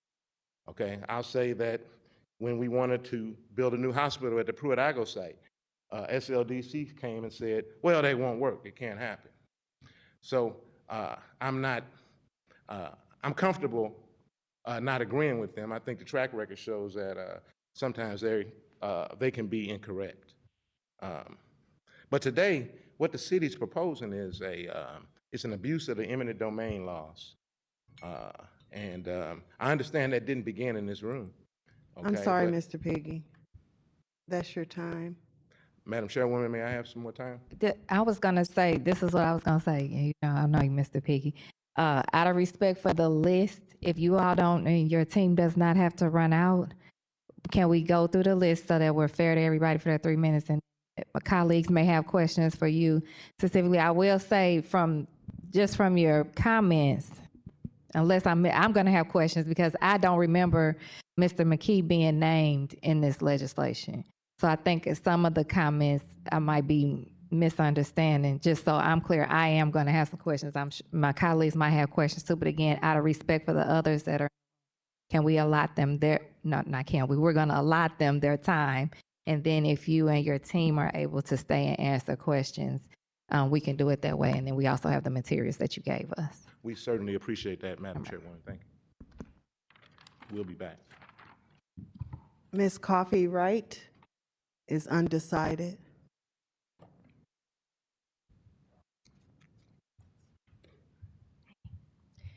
Yes, thank you all very much. Hi, I'm Coffey Wright. I'm not for it or against it, but, well, that was my mindset when I walked in. But if Paul McKee is against it, then I'm for it. But what I like to know is the existing business that's there bordering the new development, as well as that want to expand, as well as new business startup, we're feeling like we've been left out, and we don't want to be the next people you all come in for eminent domain. And I think you kind of know what I'm talking about. So I would, but again, I'm for it. Thank you, Rasheen, and my condolences to you, sir. Thank you.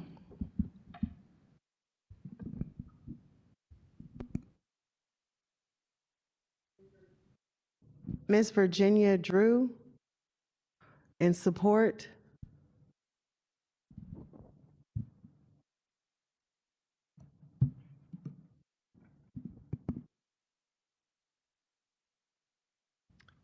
Hi, I'm Virginia Drewy, president of St. Louis Place Community Association. I've lived in St. Louis Place neighborhood since 1977. I'm so happy about this bill. It has been a lovely process working with the city, all the elements of the city, really listening to and supporting neighbors' interests. I love this bill because it recognizes and rewards neighbors who have stayed for decades and invested in this neighborhood and sees us as fundamental to anything moving forward. And the only last thing I want to say is this would not have been possible without the support of legal services and their skill, their technical skill, and their bringing us together. So it's been a wonderful process. Thanks.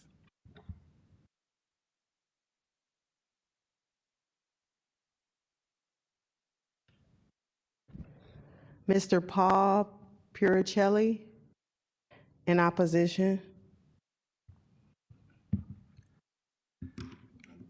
Thank you for your time. I'm another one of the attorneys for Mr. McKee and his lender. He's not named in the bill, you're right, Madam, but most of his property is covered. Most of his property is covered by the bill. I've been with this for about 15 years now.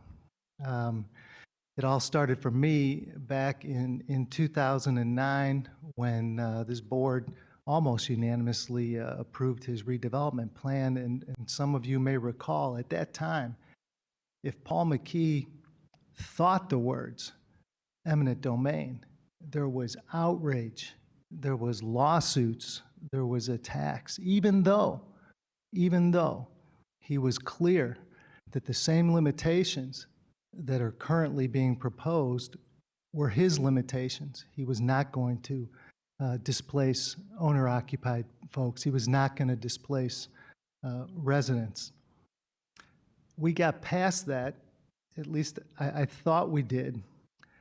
We've provided you with a memorandum. I'm not going to go into that kind of detail. I don't have that kind of time. We'll be happy to stick around and answer some questions, but there's always complaints about Mr. McKee. He's taking too much time, even though we brought NGA, even though we brought a hospital, but he's taking too much time, or he has derelict properties, and that memo at least lays out our explanation and our thoughts for why that is and the difficulties that we've had with the city of St. Louis. And I understand your position is like, well, okay, that's your position. We're going to take that with a grain of thought. I will tell you, we were careful to only put in that document because it was going to be public, things that we knew were correct, things that we knew we could stand up and put our hand on the Bible and testify to. I would ask the board to look at it from this perspective. When the city wants something, when the city wants to lend its support to something, Cortex, the soccer stadium, it happens. It happens. Doors are opened. Hurdles are overcome when the city wants it. And I would ask that you keep that in mind, that sort of common sense notion in mind when you look through our memorandum and assess it. I've heard some different justification for today's bill. One, that we want to clear up derelict buildings. That's Mr. Puricelli, that's your time. Thank you. I would ask you something that maybe it's unbecoming of a lawyer, but please don't do this. don't do this. Don't do this. We Mr. need, Pacelli, that- Mr. McKee, these same tools to make these contiguous properties so many years ago. Please, don't do it. Thank you. Sheila Rendon?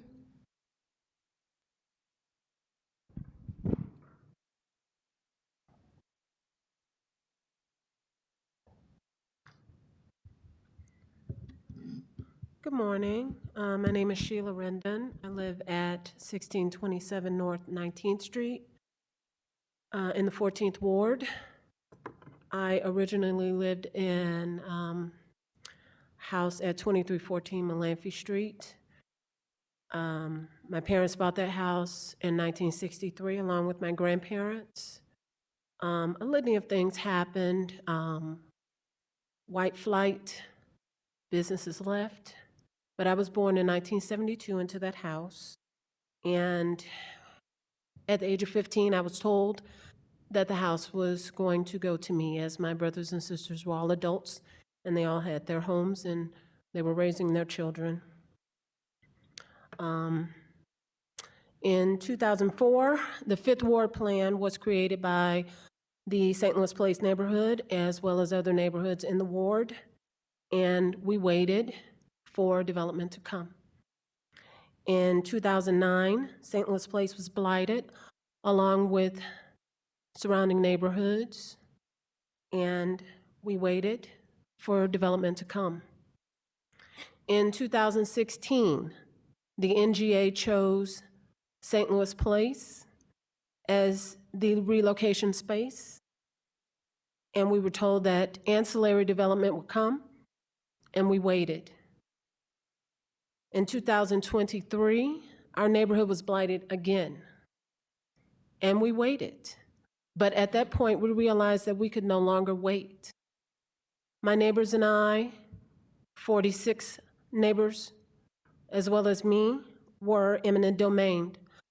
And it was in connection to the blighting study from 2009, and we realized that we could be eminent domained again. So we took action. We contacted the Legal Services of Eastern Missouri, and we set forth a plan. We have, as a neighborhood, as a community, been patronized, lied to, derided, disrespected, demonized, and in some cases, arrested for just speaking out in support of our community and the people in it. But we did not falter then, and we won't now. We've been in this room before, and we will continue to come back until the community looks like what we want. Madam Chairwoman, I heard you speak of a dream. So I would like to share with the room a poem by Langston Hughes. What happens to a dream deferred? Does it dry up like a raisin in the sun? Or does it fester like a sore and then run? Does it stink like rotten meat, or crust and sugar over like a syrupy sweet? Maybe it sags like a heavy load, or does it explode? We have been through all of those iterations in St. Louis Place. I'm sorry, Ms. Rendon, that's your time. Please pass this bill, because we are at the point where we are ready to take action. We are ready to explode. Mr. Willie Boyd. Willie Boyd, in opposition.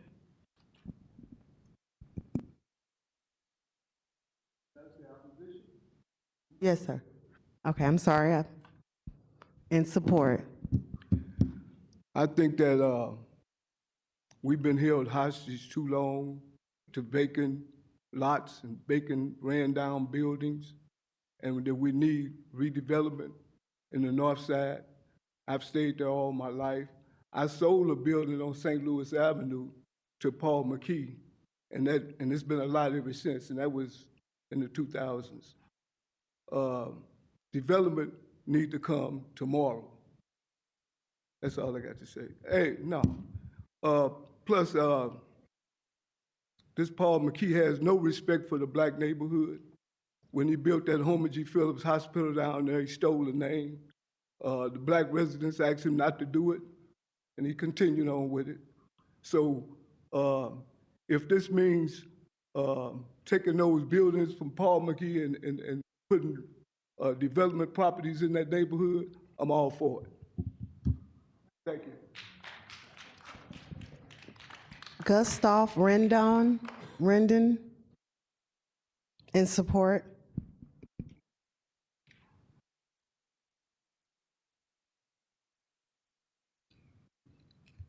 Hello, good morning. My name is Gustavo Rendon. I live in the 14th Ward. And Sorry, can you move the mic tilted? And everything that I was planning on saying has already been said, but I'm just gonna basically summarize. First of all, this is a very good first step, and I hope that this serves other communities, other neighborhoods in the future to participate in their developments. The next thing, I want to talk a little bit about the past.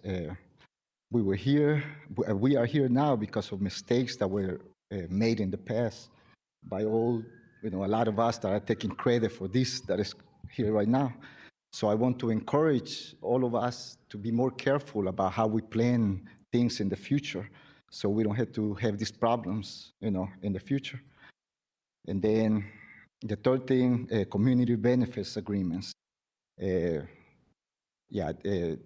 talk about it.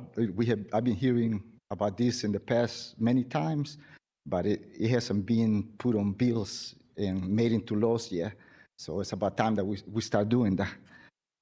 So again, that's all I had to say. But as I was coming into this room, there's a picture on the wall of a Native American canoeing down the river.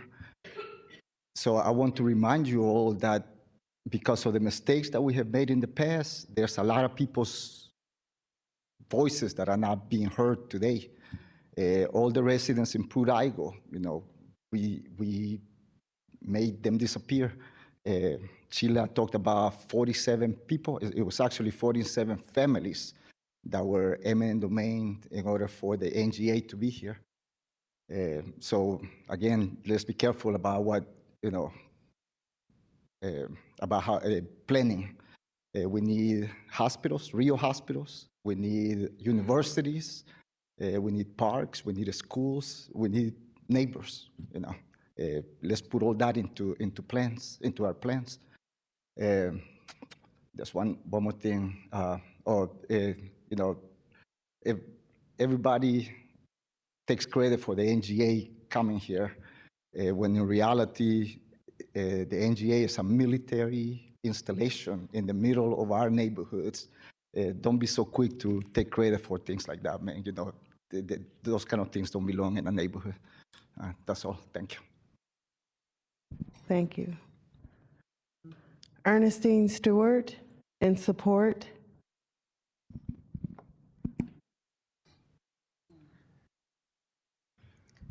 Giving honor to God, the head of my life, was giving me the strength to be here because I was really hurt when I was actually out of town. When I came home, got a little course at JBL, eminent domain. I went searching, looking up everything, and I am for this bill because when I first started looking, I started looking for a house. I told my kids, everybody, I'm like, I saw my niece lose her house over here with St. Louis Youth when they came and took over everything. And then we started having meetings, the JBL Andrews, when they brought me some information, I called, I got information, started dropping them off. She said, well, I don't know any businesses. No one was even getting the papers in the mail, the cards or anything. I went up and down the street dropping them off while I was forced into retirement during the COVID. So my thing is that I've been in my house 42 years. I was forced into retirement. I took money out of my retirement to fix my house. Not for you all to come and take it. Who has that privilege? You all live somewhere. What if they told you they eminent domain your area? You're going to feel like we feel.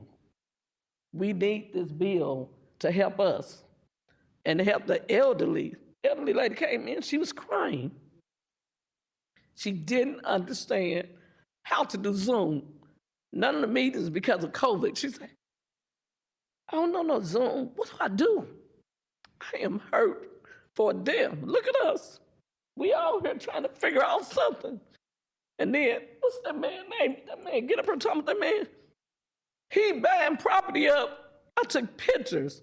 Grass taller than me. I never seen a raccoon anywhere but somewhere way out in the county where the woodworks is. We got raccoon family. I can't get to my house sometime, and I call the city. What they tell me? Oh, that's their habitat. I give them $300 to come get them well, and they're gonna bring them back. What is this? So if he would have kept that cut down. They only go where it looked like a forest. We shouldn't have to live like this. We work too hard. I worked 26 years as a teacher, educator, and all these different systems, teaching the kids how to make a difference and how to be better. You all should not be able to come and take anything from anyone, hard as we work. And I'm for the 99. Make it better for everyone, not future. But that 20 years, I don't even think that's going to be long enough because you all may not be sitting there. Who else is going to sit there and say, oh, we don't want the 99 bill now? After 20 years, what's going to happen? They need something to keep repeating to take care of the future. Thank you. Thank you. Peter Hoffman, in support.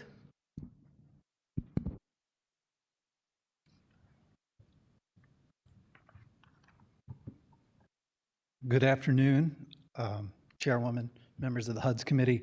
My name is Peter Hoffman. I'm an attorney with Legal Services of Eastern Missouri. I've had the privilege over the last 7 months to work with residents of the JVL, Jeff Vanderloo, and St. Louis Place neighborhood associations in drafting this redevelopment plan. As others have spoken to, the city of St. Louis has a long and troubled history of using legal blight, tax incentives, and eminent domain powers to displace scores of Black families from the city. It can even be said that the NGA site was carried out in a way that did not best represent the residents of those impacted neighborhoods. What is before you today is drastically different. Legal tools can be used for good or for bad, and the redevelopment plan presented to you today is something that represents a good for the neighborhoods of these wards. Missouri law provides that any person may propose a redevelopment plan. And so for the last 7 months, these same folks who took their day off work to come down here and testify in support met in our office every Wednesday to understand what legal blight is, to talk to neighborhood leaders in Kansas City who have proposed similar plans with some degree of success. And we work together to craft language that's before you today that really does three unique things. It limits the city's ability to use eminent domain only for blighted properties. And we've heard one property owner speak today, but there are dozens of absentee property owners speculating, waiting for the money truck to back up, build off the investments made by these people here in their own community. The other thing it does is it allows these residents to take advantage of their own investments by applying for an abatement. We've streamlined the tax abatement process for existing residents to help prevent displacement. And the third thing that it does that I don't think has been touched on yet is a community advisory panel. So for development seeking an abatement, there is a structured system in place for residents of JVL and St. Louis Place to hear those proposals, recommend community benefits or other alterations to the plan that ensures that the project best suits the neighborhood. I can be available for questions. I know I'm probably running out of time, but I just want to echo what others have said, that this plan could and should be a model for how redevelopment can happen in the city of St. Louis. And as such, I ask that HUD's come to support Board Bill 174. Thank you. Thank you. Chris Navzinger.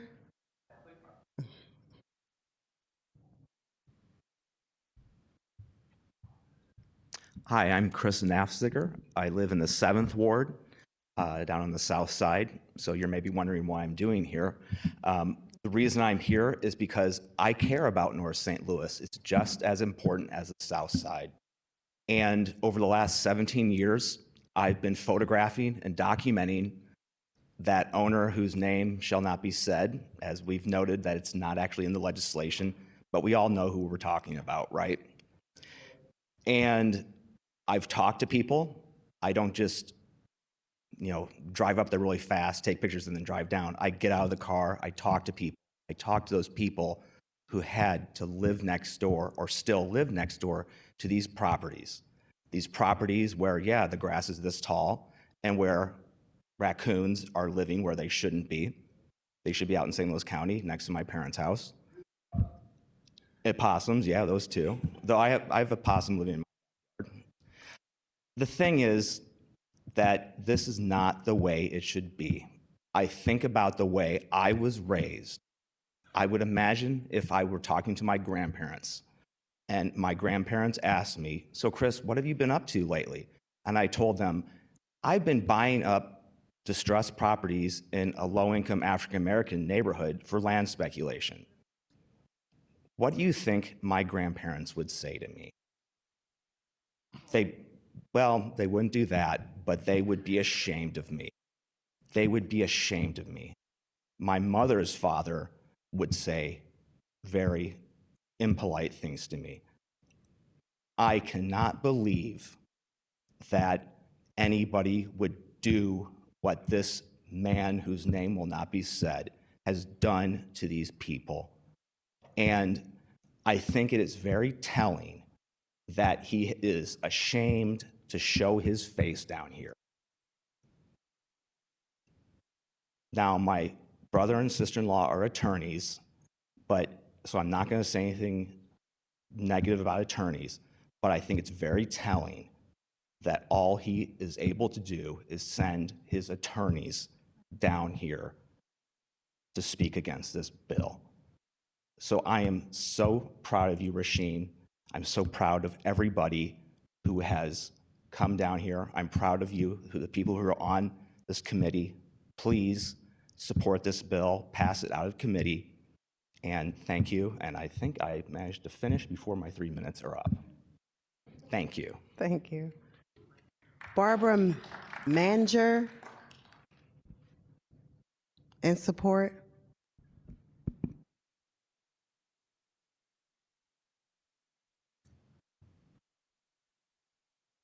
Hello there. My name is Barbara Manzera. I live in Old North St. Louis, about 2 blocks away from North Florissant Boundary.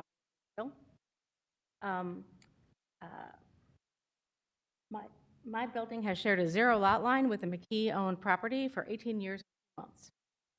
Paul McKee is not named in this bill, but he is the owner of the overwhelming number of vacant buildings in the footprint of this bill. His lawyer, his longtime lawyer, just came in front of you with tears in his voice to plead and beg you to see Paul as just a good guy who needs. Back in the early 2000s, Paul McKee was a reputable county developer. He was not notorious. You could Google him, and he looked like the patron saint of Catholic St. Louis, a wonderful human being. Turns out he was just a guy with a crazy little dream to seize, destroy, and then profit from the wholesale destruction of 5 city neighborhoods, our neighborhoods. He started buying them up occupied properties and vacant properties, and we would see them go through a mysterious process of accelerated decay, and they would become smoking ruins within 6 to 12 months. This did not happen with other vacant properties in the neighborhood on that scale. We fought hard against this problem property owner until we were blindsided by the announcement that he was to become our grand overlord in a large TIF that would take away essentially our own self-determination in our neighborhoods and also our right to continue to own our own property. We then sued him at the city and state level. Yes, I am that Manzera. I am Barbara Manzera of Manzera and Markward versus the state of Missouri. We tried and we failed to stop him, and I could not be more proud that my name is permanently associated with that failure. Somebody had to go to the mat for our neighborhood, and it was our group of fighters who are still here today. I would like to point out to you that we have been through hell. However, we are still here. I am still here. My rock-solid neighbors in Old North and Hyde Park are still here. We are still maintaining his properties. I mow his property. I garden his properties. I board up his properties. and so do my neighbors. My neighbors in St. Louis Place, the back row there, they are still here. Their house was knocked down, plowed into the ground. They pulled up stakes and moved a few blocks away and reinvested in the community. We talk to young kids every day that want to rehab in our community, and we cannot let them do that because they're at too much risk. First of all, we can't even get them a vacant property to rehab because McKee refuses to sell, restore, or rehab his own properties. And so the possibility of economic growth is blocked for us. The people who do rehab in that neighborhood or stay in the neighborhood are at great risk of suddenly losing everything once again, with the steel blade of eminent domain hanging over our heads day in and day out. Thank you. That's your Bobby Bonner in support.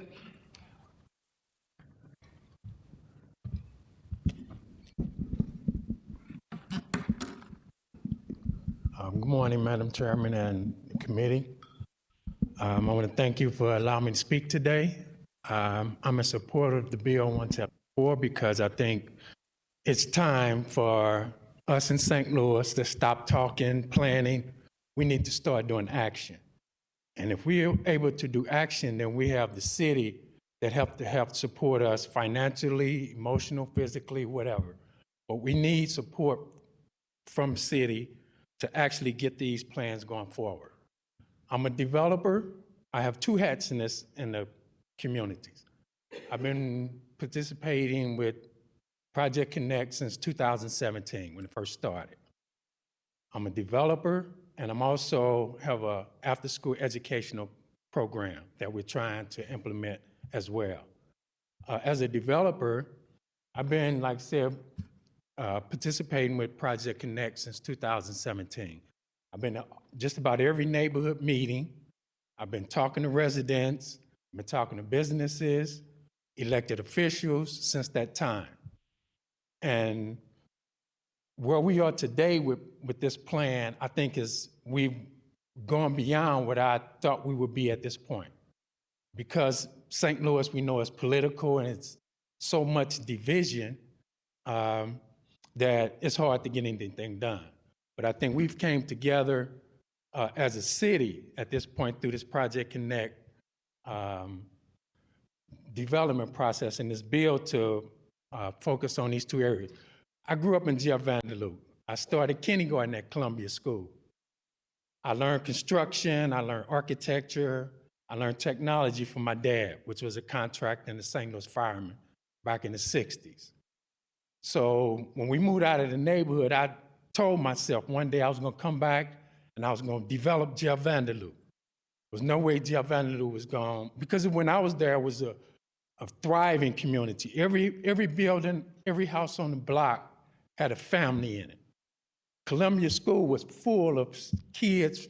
We were about 3,000 or 4,000 kids in that school, from kindergarten to 8th grade. And every grade had at least 2 classrooms.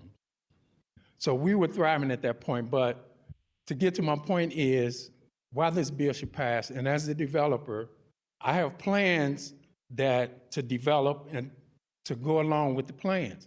I haven't submitted them because we weren't far enough along to submit those plans, and through the process, SLDC changed hands as well. So we got new leadership in, which a lot of the residents I spoke to with those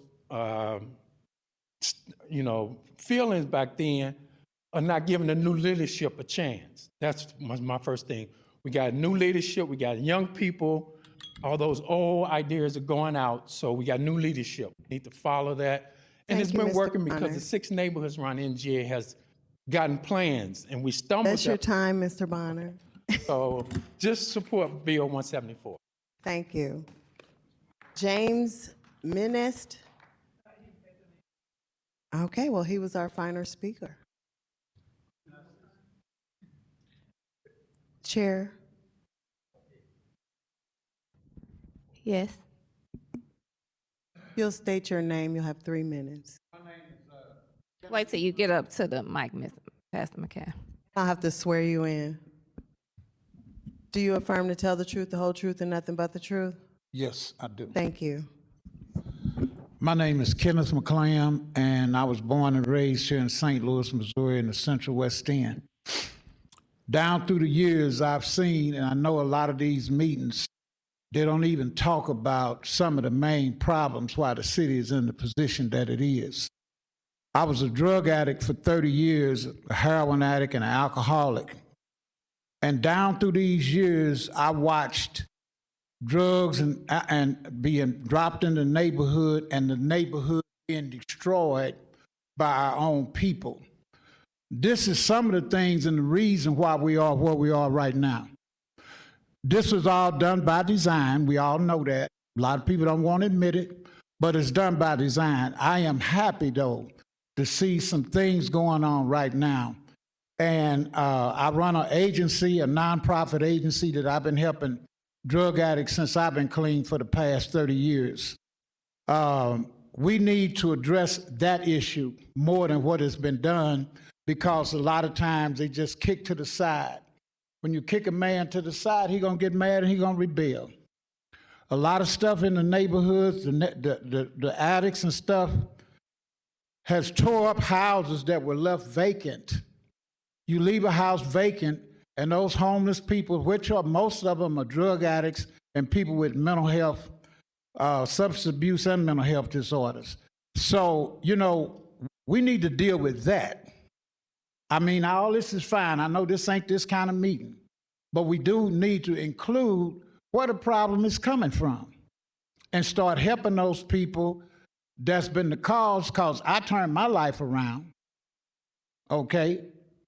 And so I'm working to help those turn their life around, but the same thing, enough emphasis has not been put on substance abuse and mental health disorders. That's all I got to say. Thank you. That concludes the public speakers. Okay. All right. Alderman Aldridge, did you want to come back up and see if we have any questions? I want to thank all of the speakers that spoke today.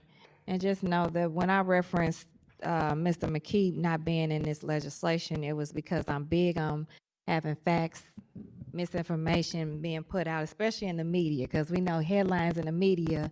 We want to make sure that this conversation is geared and steered to uplift the work that the community is doing together on behalf of their community, highlighting their voices, elevating their voices, so that if the headlines, I would rather the headlines read about you all coming, showing up, speaking, working for months, years, the lived experiences, all of that, versus the headline saying what it had to do with one individual developer.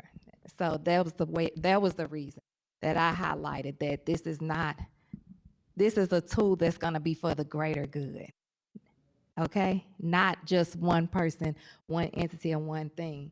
And when you take away, when you distract the message with it being about one person, you have to understand sometimes that's intentional and by design as well. So again, thank you for the work that you all are doing. We're going to close. I mean, we're not closed, but we're inviting now you back up if you have any additional thoughts or speakers, and then we'll open it up for the questions from others. Right now, I'm just ready to take questions from the committee if there's any. All right, Alderwoman Swicer. Thank you so much. I appreciate all the speakers and the people who came through to talk today. I always like to make sure we're looking at the words on the page of the bill, and that's what we're talking about when we're making decisions down here. So I'm just going to kind of scroll through and ask questions as we go through the bill. So, the first page in the summary, it says limited power of eminent domain will help clear titles, issues the properties may have, as well as eliminate blight in the area, clearing the path for future development. So that limited power of eminent domain, if we're looking at that's on page 6, or page 5 and 6, section 8. So that talks about the powers where there'll be eminent domain, places where there'll be eminent domain. So the conditions that are mentioned or are improving the parcels where the primary structure has been structurally condemned for at least 3 months. Vacant lots or unimproved lands, but not parcels adjoining the same owner's primary residence. Commercial and industrial parcels where active or permitted businesses or charitable operations have ceased for at least 1 year. commercial and industrial parcels that have been the subject of repeated ordinance violations or multiple violations of the building or property maintenance. And then residential parcels that have not been continuously and lawfully resided in as the owner or tenant's primary residence have been the subject of repeated ordinance violations of the building or property maintenance code or repeated calls to police for criminal activity. I think that's one of the most interesting ones that we're talking about here, because that's not vacancy. Obviously, that's somebody probably lives there. And then any parcel situated within the area that is also situated east of North Jefferson or upon written request of the owner, which is interesting. Somebody can say, I want to give up my property. That's what happened with the way the NGA came in. Some people wanted to give up their property. Several did not want to give up their property, but there is a opportunity with negotiation, I would assume, with the city of residents will want to give up their property to do so, and that would be a negotiation with the city. The one thing you had just mentioned about the crime or like getting several calls of police, I know that is important, especially in this area. I wouldn't say it's so much on residents, but vacant business developers. There's been several properties within the 14th Ward and the 11th Ward where developers haven't taken care of them, and sometimes residents don't know to call CSB. They don't know to call the building division, so they call the police. Some of these buildings have, like I say, fell down on bricks have fallen down on people's property to the point where they even caught fire. So I think that is why that was in there. Residents that do know to use CSB to reach out to let them know about a derelict building to see if something can happen, which they reach out to CSB or their alderperson. We work with the building division, or sometimes people, as folks are still getting educated on the city services, they'll just constantly call the police department and those services to be reported as a potential option of eminent domain. Right, you're right. It does say that have not been continuously and lawfully resided in as the owner or tenant's primary residence. So the majority of these are talking about vacant, but it doesn't say explicitly this is a vacant piece of land. There's a lot of different qualifiers. It's vacant, might not just be vacant if there's none of these qualifiers are met, like if it's really well kept up or if everything's done, they have no calls for service. Those aren't the type of properties we're talking about. We're talking about problems. Yes, we're talking about unoccupied properties that have not been kept up. Because like you say, there are some people, especially in the St. Louis Place neighborhood and in the JVL, that have properties that have been in their family for a very long time. They upkeep them until someone can move in. So we're not trying to go after the people that are taking care of their properties. There is a larger swath of individuals, I'll just use that word if that's definition, individuals that are not maintaining these properties and they're being unoccupied when it comes to maintaining and keeping up. Okay. And I guess there's some case that somebody might just want to vacate their property. That's the written request piece. Correct. But this number we have from Eller in the presentation, there were approximately 2,148 vacant properties at the time of the blighting study. I guess any idea of how many of those would qualify for any of the conditions listed? That may be a better question for our demo. Thank you. No problem.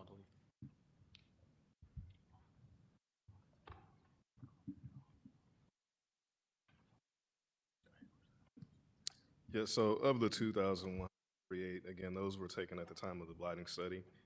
So we estimate that the majority of those properties, just as you see the percentages, 61% of those are either vacant lots or buildings. So it's estimated that it could be up to half of that number, the 2,000, could actually be structures that would actually qualify for demolition and redevelopment. But for eminent domain. Demolition and redevelopment. So yeah, I'm talking about how many buildings will qualify for eminent domain, and then how quickly will that process be determined? You mentioned the contractors coming and doing this work and kind of rating and scoring these properties. I'm just trying to see what are we talking about here in terms of timeline? Right. So if the bill was approved, the timeline of LRA actually taking the list of the properties that are currently in the 2,148 number, we would simply take those properties and put it into the property conditions assessment process. And then it would actually, as we now have funding to leverage the contractor, would take us through this year and actually taking a process to where if we're actually doing inventory analysis for, let's say, 100 parcels per month. We then rapidly put those 100 parcels into a program, and those programs are already actively happening. So that is to say that there will be a ramp up that happens of assessing properties, putting them into programs that are actually currently running, and the LRA, LCRA, and the plan having an opportunity to understand collectively where to first put the reactivations for those parcels. So there's further conversation certainly that needs to occur in going back to the intent of the redevelopment plan and the blighting study to engage the community in what LRA has in terms of just the numbers and the data around those concentrations, and then giving some context of where there are larger redevelopment opportunities that supports housing, commercial, and other uses. And as Mr. Hoffman said, that there are dozens of owners that would be in this. Some of them probably own one property, or they're properties that the person passed away 6 years ago, and we have no idea, you know, someone paid taxes for a little bit, and now it's just, I mean, I would imagine there's almost as many stories as number of buildings in terms of what these conditions of the properties are in now. Yeah, and that's some of the things that this eminent domain process also assists with. In some instances, of course, we want the home, the wealth to be passed down. But we also see some instances where the family does not want to take on that asset in which they could, you know, have an engagement with LCRA or SODC about that process, and then ultimately ensuring that we can enact eminent domain to quiet and clear that title. Because some of the challenges that we also see is when we have properties that even are on the LRA list, when people go to acquire those assets, that doesn't automatically allow us to clear that title if it's not in a redevelopment area or a blighted area. So many times what we see is people purchase these LRA properties without doing a proper title search. We traditionally require that, but sometimes they go through this process. And when they go to the closing table, or they go to redevelop the site and then go to sell it or go into finance the mortgage, these title issues come up. And so we want to ensure that we have a pathway at LCRA, SODC, LRA to be able to clear those issues to ensure that we are moving forward on a clean title and providing some certainty to that owner as they move forward. Okay. Mr. Hoffman, do you have time to come back up here and talk about some of the clear title work? I know we've talked a lot. Your Legal Services of Eastern Missouri has been very helpful and wonderful in some of the neighborhoods in my ward, and we've talked numerous times about the difficulty of dealing with vacant properties when you can't get in touch with the owner, or it seems to be kind of no way to move forward. And even when it goes to a tax sale, what happens in the tax sale? Maybe a worst actor buys the property, and then we have years more to go. So from your perspective and the work you've done around this topic, I'd really love just to hear a little bit more about your insight into the bill and what you think is important about it and what you're excited about. And before I have Mr. Hoffman go, I was going to say, Sure. Alderwoman, you read my mind, because right after DC, I was going to have Mr. Hoffman come up, because as you was going through some of those criterias of what eminent domain could look like, I know that was the key ingredients to this piece of legislation, ensuring that it's done right. And I know a lot of those points were negotiated with Mr. Hoffman and Neighbor Association. So outside of talking about the cleaning of it, I'd love for him to also elaborate on some of the points, as well as what you asked for, like input on the legislation. Thank you. Thank you, Alderman. Thank you, Alderwoman. So the component of the legislation that allows for eminent at an owner's request is really to, as others have said, address what are called heirs property, so fractured titles. If somebody doesn't have a estate plan in place when they pass away, by operation of Missouri law, the title can be fractured. And over time, that fracturing gets worse and worse and worse. And the result of that sometimes is owners aren't able to sell. They don't have good title. They can't sell it for full value on the market. That is one of the biggest contributors to property abandonment in the city. What this would allow the SLDC and LCRA to do is to acquire that property through eminent domain, compensate all of those family members, all of those heirs for their interest in that property that is rightly theirs, but they might not be able to realize any other way because of the fractured title. So we included that particular provision, really thinking about the number of heirs properties that exist in these neighborhoods. I know this was something that happened during the NGA eminent domain process as well, is they encountered a lot of these fractured title issues. So that was specifically included to make sure that there is a vehicle for heirs to be able to sell off land and be compensated for it. Thank you. I appreciate that. And sorry, Go I did ahead. one more question that I think I more. could Go ahead, please. add some context to. It relates to the criminal activity at property. Because there is so much vacant and abandoned property in the city of St. Louis, particularly privately owned vacant property, the building division is not always able to enforce the code upon all of those parcels. So sometimes there is other evidence that the property is abandoned or a problem, as you say, including service calls. So let's say the building division or the forestry division has not gotten over there to site the property, but there have been multiple instances of trespass and the police have been called. Those criteria can also be used, and that was important that the neighborhood have that included in its redevelopment plan, that we know that the building division isn't thoroughly citing or doesn't have the capacity to thoroughly cite every property, but there are other pieces of evidence that can be used to show that that property is a problem and as such qualify it for eminent domain. So I just wanted to add that little addition to that component. Yeah, I appreciate that. You know, when you start reading a bill and eminent domain mentioned, I think automatically your kind of hackles go up a little bit because you want so badly for neighborhoods to be protected and for people not to be taken advantage of. And it's a very different eminent domain bill. You know, all those qualifiers that we talked about, it's more a neighborhood's ability to use it. And that is just such an interesting thing and I think important. And you mentioned a little bit, and I'll just kind of keep going with my questions since you're still up here. You know, is the community panel that's part of this?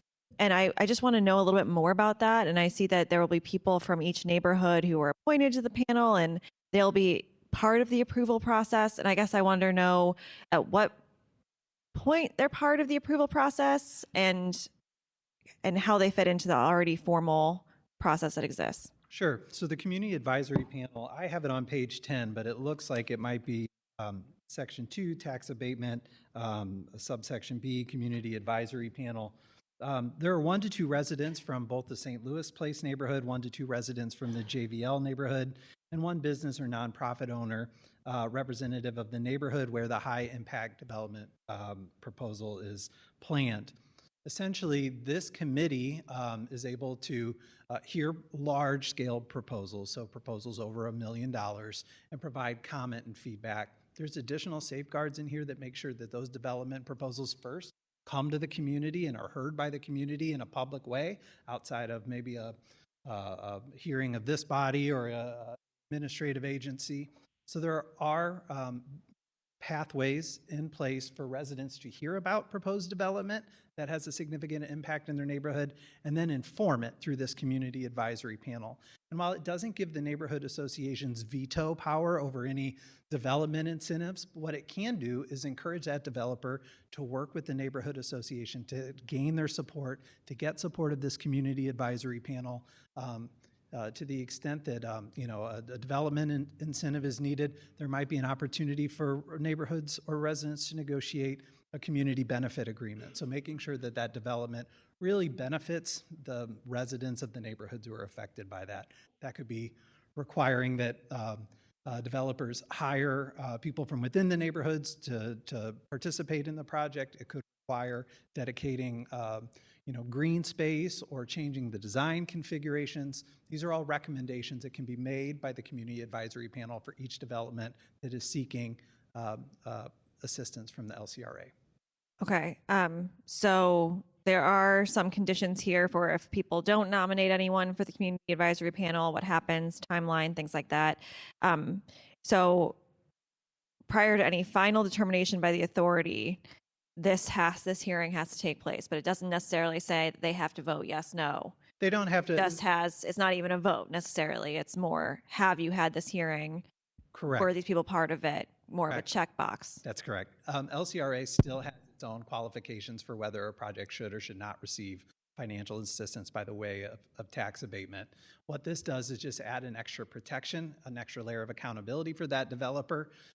It does not, again, provide that committee any veto power, but what it does is it gives neighborhoods an informed opportunity to maybe suggest changes or even oppose that development and negotiate with that developer for a community benefit agreement that brings that development in line with something that will get the neighborhood's support. So it is an advisory panel only. So, and you mentioned it's $1 million or more. So if someone's, buying, if a house went through eminent domain or a parcel or something, and someone's going to LCRA to buy it and they're buying it for $100,000, however much, that's not something we're talking about here. Correct. The community advisory panel is only triggered for proposals over $1 million that Which are would- also seeking assistance. Which would which could probably mean some sort of land assemblage that they're trying to do. Right. It's going to have a bigger impact on the community, so it's more important that the community have a seat at the table to hear what those development proposals are. Okay, and before that, the term high impact development, and high impact is the more than $1 million. That's just what we're defining it as, high development. Okay. And then talking about I feel like there's just a few different pieces of this bill. There's the blighting and what blighting is and what LCRA can do and how that eminent domain would work there. Then there's the panel that exists, and then simultaneously for residents and homeowners, there's the ability for them to take advantage of some tax benefit. Can you talk a little bit more about how this bill, and there's a lot in this bill, talk about what that does for these folks who are there and investing in their properties? Yes. So the other component, as you mentioned, is the property tax abatement for owner-occupant residents who are making improvements to their property. This is something that we borrowed from our friends in Kansas City who have used Chapter 99 and actually Chapter 353 to abate taxes as a way to prevent economic displacement of existing residents. As Mr. Richardson alluded to earlier, when investment happens, and I think everyone here is very hopeful that investment will happen in these neighborhoods, that's going to drive property values up. And so we need some sort of safeguard or some sort of release valve that allows existing residents to not feel that pain and not be displaced or struggle to pay their property taxes because the surrounding values around them have gone up. What this legislation would allow them to do, or would enable LCRA to do, is for residents to apply to the LCRA for a 10-year property tax abatement for any exterior improvements to their property over $2,000. This does not need to be money that they spend themselves. They could take advantage of city programs like Healthy Home Repair with the CDA, or a nonprofit service like Rebuilding Together, Mission St. Louis, to do home repair. But as long as that $2,000 threshold is met, that property owner would be eligible for a 10-year tax abatement to help prevent that sticker shock, that sudden increase in property value that is either caused by the surrounding investment or by the direct investment in home repair itself. So they have to make some sort of investment in order to qualify. It's They not do just, under law, yes. Right, no, under this law, yes, okay. Yes. And then the abatement would be that they would be paying taxes at the level, 100% abatement. They would be at the level that they were at when they made that investment. That is correct. So it's a 10-year freeze at the pre-development level. So let's say a resident wants to put on a new roof or get some tuck pointing done or install a new porch. They can apply to the LCRA for that tax abatement. And maybe they made $50,000 or $100,000 improvement costs to their property. That should, in theory, push up their tax bill, and we're unfairly punishing, in a way, existing residents for making investments into their own property. What this does is avoids that by allowing them to apply for that abatement, that 10-year freeze. Now, it's not available in perpetuity. There are limitations to state statute that say 10 years under a 99, 25 years under a 353 development plan. So and that's a separate application that they'll be putting in with LCRA to qualify for. it is a separate application. As Mr. Wilson has said, he came and presented to our working group of neighborhood leaders about making sure that the application is known by residents who might qualify for this benefit, and that it's also streamlined. We don't want to hold the mom and pops, the Granny Smiths of the world who are just getting some home repair done to their house to the same high standard that we're going to hold a for-profit developer to. So it's a streamlined application process. There needs to be a showing of improvement costs to that property, and there's a discounted fee for residents as well, discounted application fee. Is there any, and forgive me if I just missed this, but how long does someone have to apply for this? Like, is it During the lifetime of this 99 area, which I believe 20 years? Okay, so they have 20 years to apply for a 10-year. Right. So 19 years and 364 days from Right. now, somebody could apply, and maybe that would be wise for them too, waiting to see what happens with investment in the neighborhood. If it truly does go up and that has a potential to impact people's property value, that could be a time where they could apply for that abatement, and then it would carry forward 10 years. Yeah, it's a really interesting piece of this to have, both sort of the blighting piece and then this kind of individual resident, homeowner, or property owner piece, and what people are able to get from this. It seems to be, the folks who testified today who live in these areas are talking about commitment to the neighborhood and staying and what they've done and taking care of properties that weren't theirs. As so many, myself included, I have 2 vacant properties on my block. I've pulled weeds and trimmed bushes, and I understand that this happens and is something that we do so that we don't have people breaking into the buildings. We end up taking care of our neighborhoods. So I think it's a really interesting and just, I'm trying not to use the word cool, but that's the only word that's coming up in my mind for how to help promote the folks who've been there doing the work and new property. Because this would be, if I buy a house in this neighborhood and I want to put in a new roof, I can.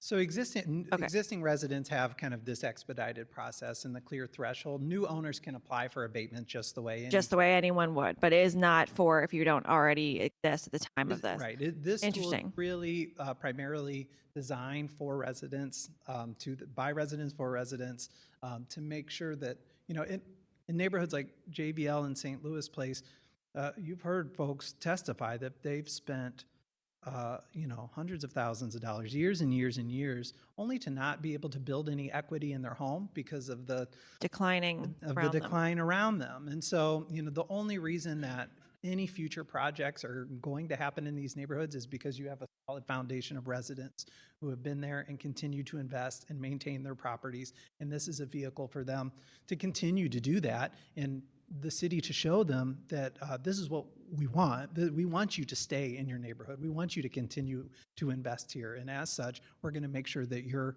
protected from any of the unintended consequences that development might bring to your neighborhood. Thank you. Thank you for all that. I think those are all my questions, Mr. Hoffman. Thank you. Alderwoman. Yeah, the city, we're a big city, but we're also a collection of neighborhoods. So I do understand how strong neighborhoods are really what keeps our city moving and keeps people wanting to live in the city, as they've lived in a neighborhood their whole life or love a neighborhood and want to be there. So thank you everyone who's come today. I'm sure my colleagues have a lot more questions. Thanks so much. Alderman Browning. Thank you, and thank you to everybody who came and testified today. Your words were brave and they were heartfelt. Sometimes they were poetic. You spoke the truth, and I want to let you all know that we heard you. As I understand, this bill isn't about punishing Mr. McKee, but it's about rebuilding neighborhoods. And I think we do have to acknowledge the harm done in order to heal. I really want to say a big thank you to Mr. Hoffman.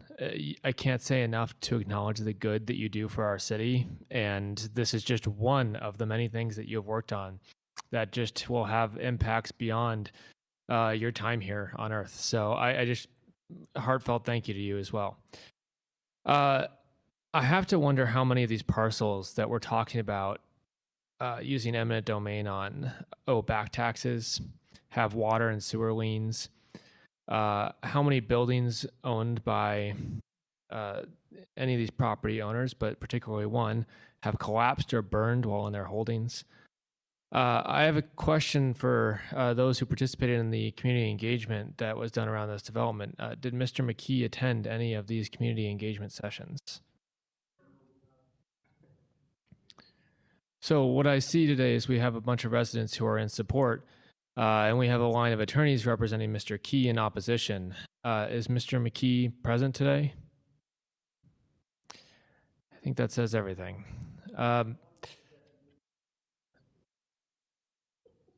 And for what it's worth, I agree that the name of Homer G. Phillips Hospital is insulting. That was a great man who did so much for training Black doctors and nurses in our city, a generation of titans. And I don't think that's a fitting name for that facility. I'm curious, sorry, I'm looking at my notes here. What's the appeal process if eminent domain is used on any property owner that may disagree with that? I can defer to LCRA staff on their process for eminent domain proceedings. But what is included in the plan is some language that's included in all plans enacted by the city. There is a relocation assistance program. Again, I don't think that this is a program or a 99 plan that's going to result in the displacement of any existing business or resident of either of these neighborhoods. But the relocation assistance plan is in conformance with state law. The residents who worked on this plan did suggest at some point maybe this body revisit what the relocation plan is for the city. It could be broadened if this ends up being a tool that's replicated in other neighborhoods. There might be other ways to add additional protections in there for anybody who might need relocation assistance. But in my opinion, this provision of the statute is in compliance with all local, state, and federal law. But I can defer to SLDC staff about the process for eminent domain. So, Mr. Alderman Browning, I appreciate the question. So when we enact eminent domain on a particular parcel, for example, they do not have they have the right to appeal the value or the assessment if it's blighted. So the determination that we have conducted through a thorough study and analysis is the areas within this blighted area, in this area or blighted. And we have a definition and determination of blight has been provided to LCRA. The process in which the council, so if we were to exercise the eminent domain option, they would need to get another judgment saying the area or the property in which we're looking to eminent domain is not blighted. And so that's the first step of them coming to that determination. And then once it's determined that the area is, or the development or the project or the parcel is actually blighted, then we have to go through a process in which we have to determine the fair market value for that property. And then there's a judgment made, and then we could come to a closing an agreement on actually paying that fair market value. And then they could only really delay the process and appeal the actual fair market value assessment. But once it is determined that it is blighted, I don't think there's any other action that they can take. But I'd like to defer to my counsel as well here. You might want to get sworn in as well. Oh, yeah. She's good? Okay. Good afternoon. My name is Ryan Carmody. So the process, how this works is the statute says that we have to send out a letter, a 60-day notice, to the owner of the parcel, right? So after title's been run, anyone that has an interest in the property would be listed on a petition in eminent domain. So we send out a 60-day letter, and then after that, we send out a 30-day offer letter, where we've had the property appraised, and then we offer that appraisal value. They can accept it, or they can reject it. If they reject it, then we file a petition in the City of St. Louis Court, and we are asking to take the property in eminent domain. The first step is a judge has to determine if we constitutionally can take the property. So if the property is in fact blighted. If the judge determines that we can condemn the property, that it is in fact blighted, that they can appeal, okay? And that really is just a delay tactic normally. After that happens and the Court of Appeals comes back and says, no, we agree with the circuit court judge, it's blighted, then we have what's called a commissioner's hearing, okay? A commissioner's hearing are 3 people that the judge appoints, 3 lay people and a real estate appraiser usually. And both sides, so the homeowner and the city, would give a presentation of these commissioners, and this is usually within 30 days after the condemnation hearing, okay? So it's quick. And then the commissioners come together and they determine what the fair market value of the property is. They put out a report. As soon as SLDC pays into court, we take title of the property. Okay, so we have title, we have cleared the title, it is ours. The only issue that then goes to trial is what is the fair market value. So the property owner can say, you know what, I don't agree with the commissioners. I want a jury trial. I want a jury trial on what the fair market value is. That is not to say we get our property back. That is only to say that this jury or this judge, if they choose a judge to go forward, determines how much the property is worth. So it could be more than what we've already paid into court, or it could be less, and that homeowner would have to pay back what we've already paid into the court. So, and then they can appeal that to the court, which happened during the NGA. You know, we don't agree with what the jury came back at, so we're going to appeal the fair market value. But at no time is the court ever going to say they get their property back, if that makes sense. That does answer my question. So there really isn't any recourse to retain the property, but there is recourse to get a different value of what was offered. Correct. Okay. And we have assurances, though, that none of this will be used for any occupied properties. Yes. Correct. That's what's within the legislation. So. Just want to be very clear. I want everyone to understand that we're trying to protect them against, protect them from unintended consequences. This has been a very carefully designed bill, very thoughtful individuals who worked on this. And again, I want to extend my thanks to everyone who put forth the effort, everyone who participated in engagement, especially everyone who came to testify today. I have no more questions at this time. Thank you. Vice Chair Sanye. Thank you, Madam Chair.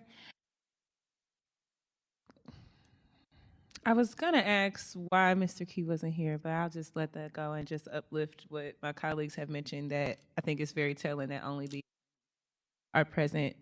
And I also just wanted to uplift the mention that you all made of the hospital that I know was very public contested. And I know there's a lot of community members, particularly Black community members, that are disappointed in the name use of the hospital facility and feel that it was exploiting a legacy of Black medical professionals.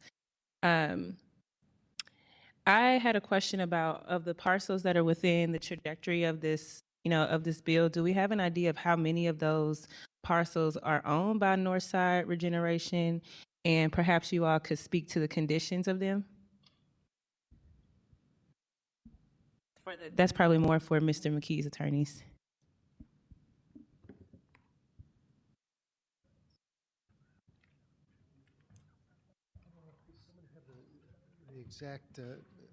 I don't know the exact numbers. Condition-wise, I think it's in the memorandum that we provided to you. He had, at one point in time, 250 parcels with problem structures. That's now down to 100, and daily properties are added to that list to demolish properties. So making some progress. And again, as indicated in the memo, has spent millions and millions of dollars maintaining, demolishing properties, paying taxes. I mean, sometimes it feels like folks are blaming Mr. McKee for the blight that exists here. The Fifth Ward plan was mentioned earlier today. That plan was done in 2000. At that point in time, an independent group, obviously had nothing to do with Mr. McKee, made a determination that the north side of St. Louis had suffered from blight for 50 years.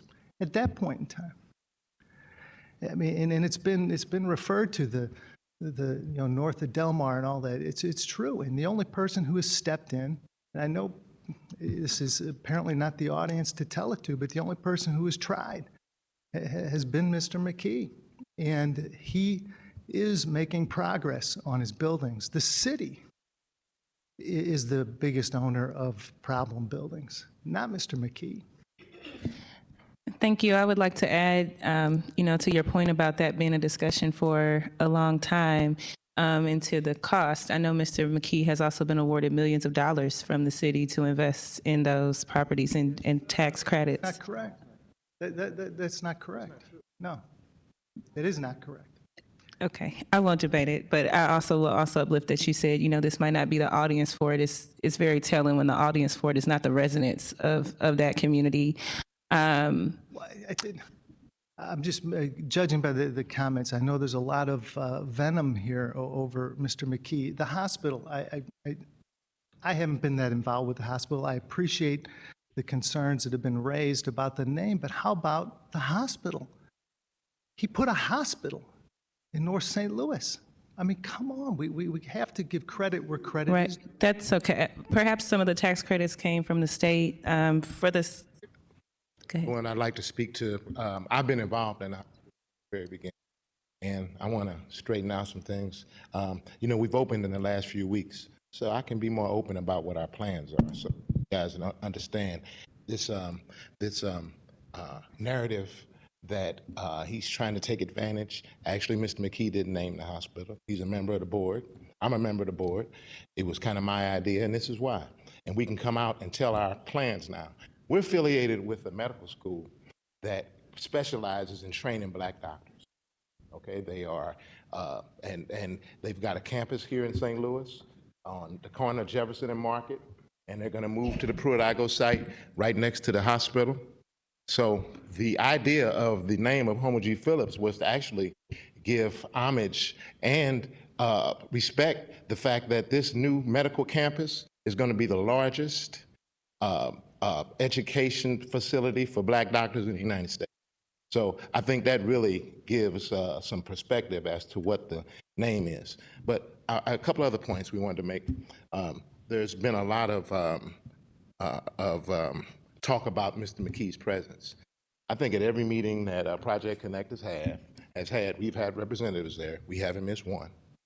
I said earlier that we've had more than 200 meetings before there was ever a Project Connect. So we're very in touch. And I also want to ask this. There's a lot of talk. Most of the conversation today is concerning derelict buildings.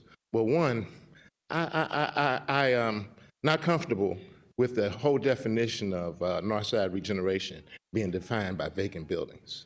Okay, that's not correct. It's not fair.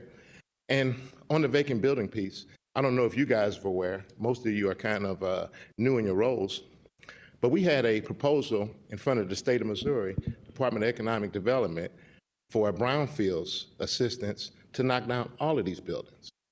But the city opposed it. And the city opposed it because they wanted us to forfeit Pruitt-Igoe. Okay? Now I see this bill again, and I hear all the talk about the vacant buildings and the people in the neighborhood who we're very in touch with, and the whole idea that we are in opposition to their interests simply isn't true. But I would ask that Pruitt-Igoe be removed from this bill.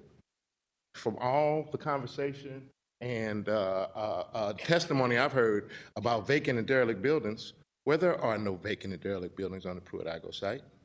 So I don't see how it fits in with this narrative. And I think that gives you an idea of why we're a little touchy about it, because we've seen in the past when we tried to knock down the buildings and you guys went around, but we got the receipts where the city opposed the brownfield grant and they demanded Pruitt-Igoe then, right after NGA came, so they saw the value. Pruitt-Igoe's been vacant since 1974. And now value's been created across the street, and now the city's putting it in this bill. I would just ask that it come out of the bill. It really doesn't go along with all the other testimony. I've heard no one today speak about the Pruitt-Igoe being a detriment to their neighborhood. So I would at least hope that the committee would consider, and the sponsor would consider removing Pruitt-Igoe from the bill. I think that it absolutely demands that. I will say also that you can vilify the man as much as you want. He's the only one that's tried to do these things. He's had success. In St. Charles County, the Winghaven project is 5% of the land in St. Charles County, but it now accounts for 18% of the revenue in St. Charles County. Ask anybody from Berkeley, Ferguson, or Kinloch if the financial benefits from North Park are important to them. They'll tell you it's a key part of their financial viability. So I say that when you're successful in St. Louis County, you're successful in St. Charles County, and I'll add Mr. Clark to this list now, but once you come east of Skinker, you don't know anything anymore, and you're an evil person. Well, I think we need to look at that, and we need to look at all of St. Louis and all of North St. Louis, and the idea that McKee is a predator.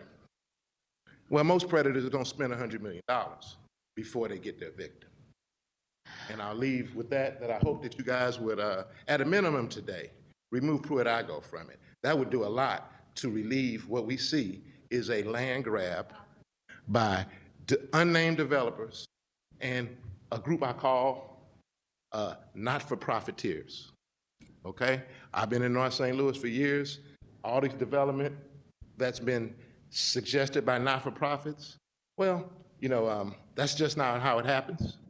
You need, it's just not how development is going to happen. Out of respect for just folks' time and things, I do want to note that I am looking at some documentation that does state that over $40 million, maybe from state level tax credits as well, but money has been received to invest in these properties. But just to keep us relevant to the bill, I know you mentioned that you said that you're in good standing with residents in the communities. Is there a reason why you weren't able to find anyone to testify in favor? We're testifying in favor of it. So, Residents. I'm a resident of St. Louis, okay, and I've been a long time. You understand that I'm asking you about residents in the community that are directly connected to this project. You said you're in good touch with them. Is there a reason that they? We could have got people to do what these people do and stand here, but we didn't. Okay, I don't think that's I don't think that should be totally what you look at to see when you make this decision. But I will say that if you really want the answers, see, we've given you a lot of information. Nobody's answered any of the questions we asked. With all the litigation going on and the moves from the city in the past, you guys are just going to ignore all those questions we asked and go forward. Well, I don't know if that's going to work for you in the long run. And we wanted to bring these questions forward so we'd have this fact-finding opportunity to have the back and forth between the different sides so we could flesh out some of these answers. But you've chosen not to do that, and that's your right. But as far as the $43 million, if you're interested, I can tell you what that's about and why that happened. No, that's okay. I'm pretty sure you're not interested. But if you are, it's easy for you to say $43 million was given to him. I said over 40, but I want to but explain it. If you don't want to hear my explanation, then I don't know that you're really trying to get answers. I just wanted to state your main because I know folks in the community are here and they've been here for hours. So I just, wanted to touch on the fact that it was funds received and ask about residents because I know some are here, but none of them are here in support of the project. And I know all of us in our legislative process, we take direct feedback from the community to be critical, and we really appreciate and think their voices are dire in this process. So I wanted to cross that out. I don't really have any other questions. I think, my hands feel a bit shaky, and I just want to stay germane to the work. I just want to say to the community members, and perhaps this message can be relayed to whoever is relevant to the conversation, that there's no doubt that people have gone into the city of North St. Louis, has bought property, has failed to invest it, has failed to maintain it to a certain level, and then come back and seek to profit from it. Again, I'm not naming any names. As my grandma likes to say, hit dogs will holler. So I know there's no names in this legislation, and I'm not naming anyone, but that is a clear record, and that's racially motivated, and it's exploitative to Black communities. So I want to make sure I put that on record and say that. And with that, Madam Chair, I yield. I just asked the sponsor and the board and the committee members to consider removing Pruitt-Igoe from this bill. Nothing we've heard today in the testimony relevant to it, and it seems like a land grab by unnamed people and not-for-profiteers, and I think we need to be careful before we combine all these different interests in one bill. So I would ask the sponsor and the committee to consider that. That would be a conversation for the sponsor. You ready to close? Are you ready for me to close, madam? I'm gonna just spend a little bit of time because I think there's so much more to talk about. I know we're talking about, multiple times we named one developer. To be clear, there's, like I stated, there is many bad actors that has taken advantage of this area, understanding that NGA is coming in the area that has been sitting on parcels. The community has, I mean, I grew up at 1837 Carr Street. I grew up in Carr Square. My family grew up in Pruitt-Igoe. Since I've been a little wee boy, I've been seeing the process of a grab from one developer. I want to make very clear this isn't about one developer. This is about the future. This is a new day in the 14th Ward and in the 11th Ward. Like Alderman Browning say, I don't have to say anything about one developer. I think the residents and the people know the truth of what's going on in that community, what projects have been completed. Some say a hospital, I say a clinic. Some say a grocery store, it's closed, and I would love for it to be open, but there it's not open. And what the third, a gas station. Years and decades of having land and only 3 projects to be open. And I think, many, many, many derelict buildings that residents constantly have to either take care of, many, many, many vacant lots that residents constantly have to cut down. It is when you talk about the reality where people stay, these residents in Old North St. Louis and St. Louis Place and JVL have been going through hell with the lack of attention, the lack of understanding, the lack of quality of life because of many developers are preying on this community. We don't need one savior. I think it's been several years now that we see we don't need one savior. What we need right now, which I'm really excited about, is this plan that is right in front of us, a plan that has been community driven. This community has seen many plans. I think as Ms. Sheila said, this isn't the first plan that's been brought forward to this community. However, what's different about this plan, outside of St. Louis Place residents coming together, JVL residents coming together, actually sitting down with the entities to be like SLDC and SLDC taking on the residents' commitment, getting the leadership from Mr. Peter Hoffman from Eastern Service, Missouri, to put safeguards. The biggest thing, safeguards for current residents that have been abused by eminent domain. Like Alderwoman Schweitzer said, this is a new tool of eminent domain. If anything, it is a way to make sure that residents are protected. I'm excited about the work that has been put into this. This legislation was filed very early on. There's been several conversations where the bill was held up. A whole new bill was crafted. There's been plenty of opportunities for people who didn't agree on this piece of legislation to reach out, not just a month ago, but since this has been on the calendar back in May. I plan to vote this bill out as it stands. As we know, as Alderwoman Clark always educate folks that are back home, this is just a committee hearing.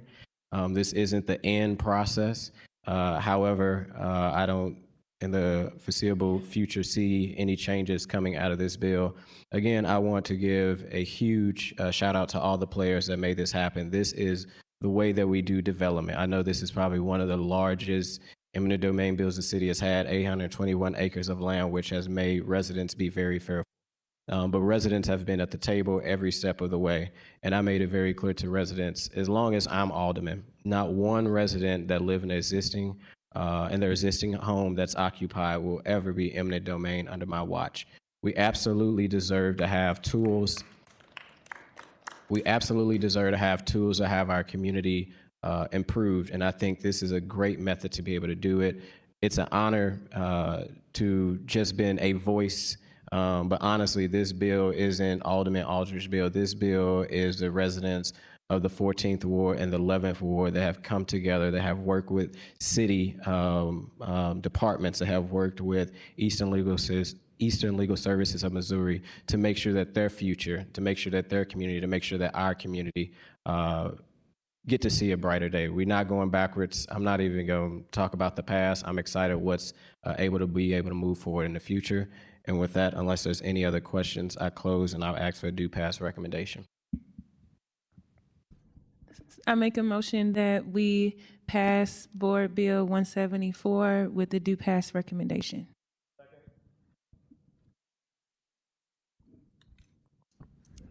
Madam Clerk, you can call the roll. Alderman Cone. Alderwoman Schweitzer. Aye. Alderwoman Sanye. Aye. Alderman Browning. Aye. Chair Clark Hubbard. Aye. Alderman Cone. We have 4 aye votes. Thank you. All right, congratulations and congratulations to the neighborhood.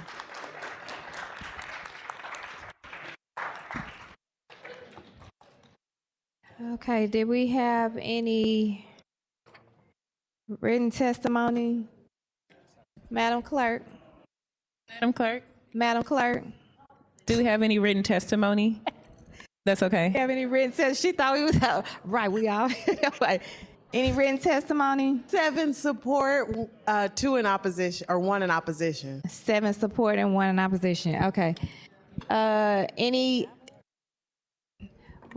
gonna finish up the meeting, so we'll ask if any conversations, if you guys can take them to the hallways so we can finish up. Okay. Anyone have any committee discussions? Okay. I do have one announcement. I know it's been long, but just in case, because this cohort, since this is the Housing Development Community meeting, there's a sister to home ownership. I Am My Sister cohort. The application deadline is tomorrow. So, and this is a home ownership pathway enrichment, education, mental, physical, spiritual, and financial resource group. Again, it's called I Am My Sister, and I want to announce it because the deadline for the applications is tomorrow at 11:59 p.m. And just make sure you share if you have a single mother in your community that might want to be on a pathway to home ownership, like we talked about today. I have that information I can share with my colleagues as well. I definitely want to excuse Alderman Cone for necessary absence, and if anybody else has any other things, we can. Okay, accept the motion for adjournment. So moved. Second. Previous roll. No objection. Everyone have a blessed day.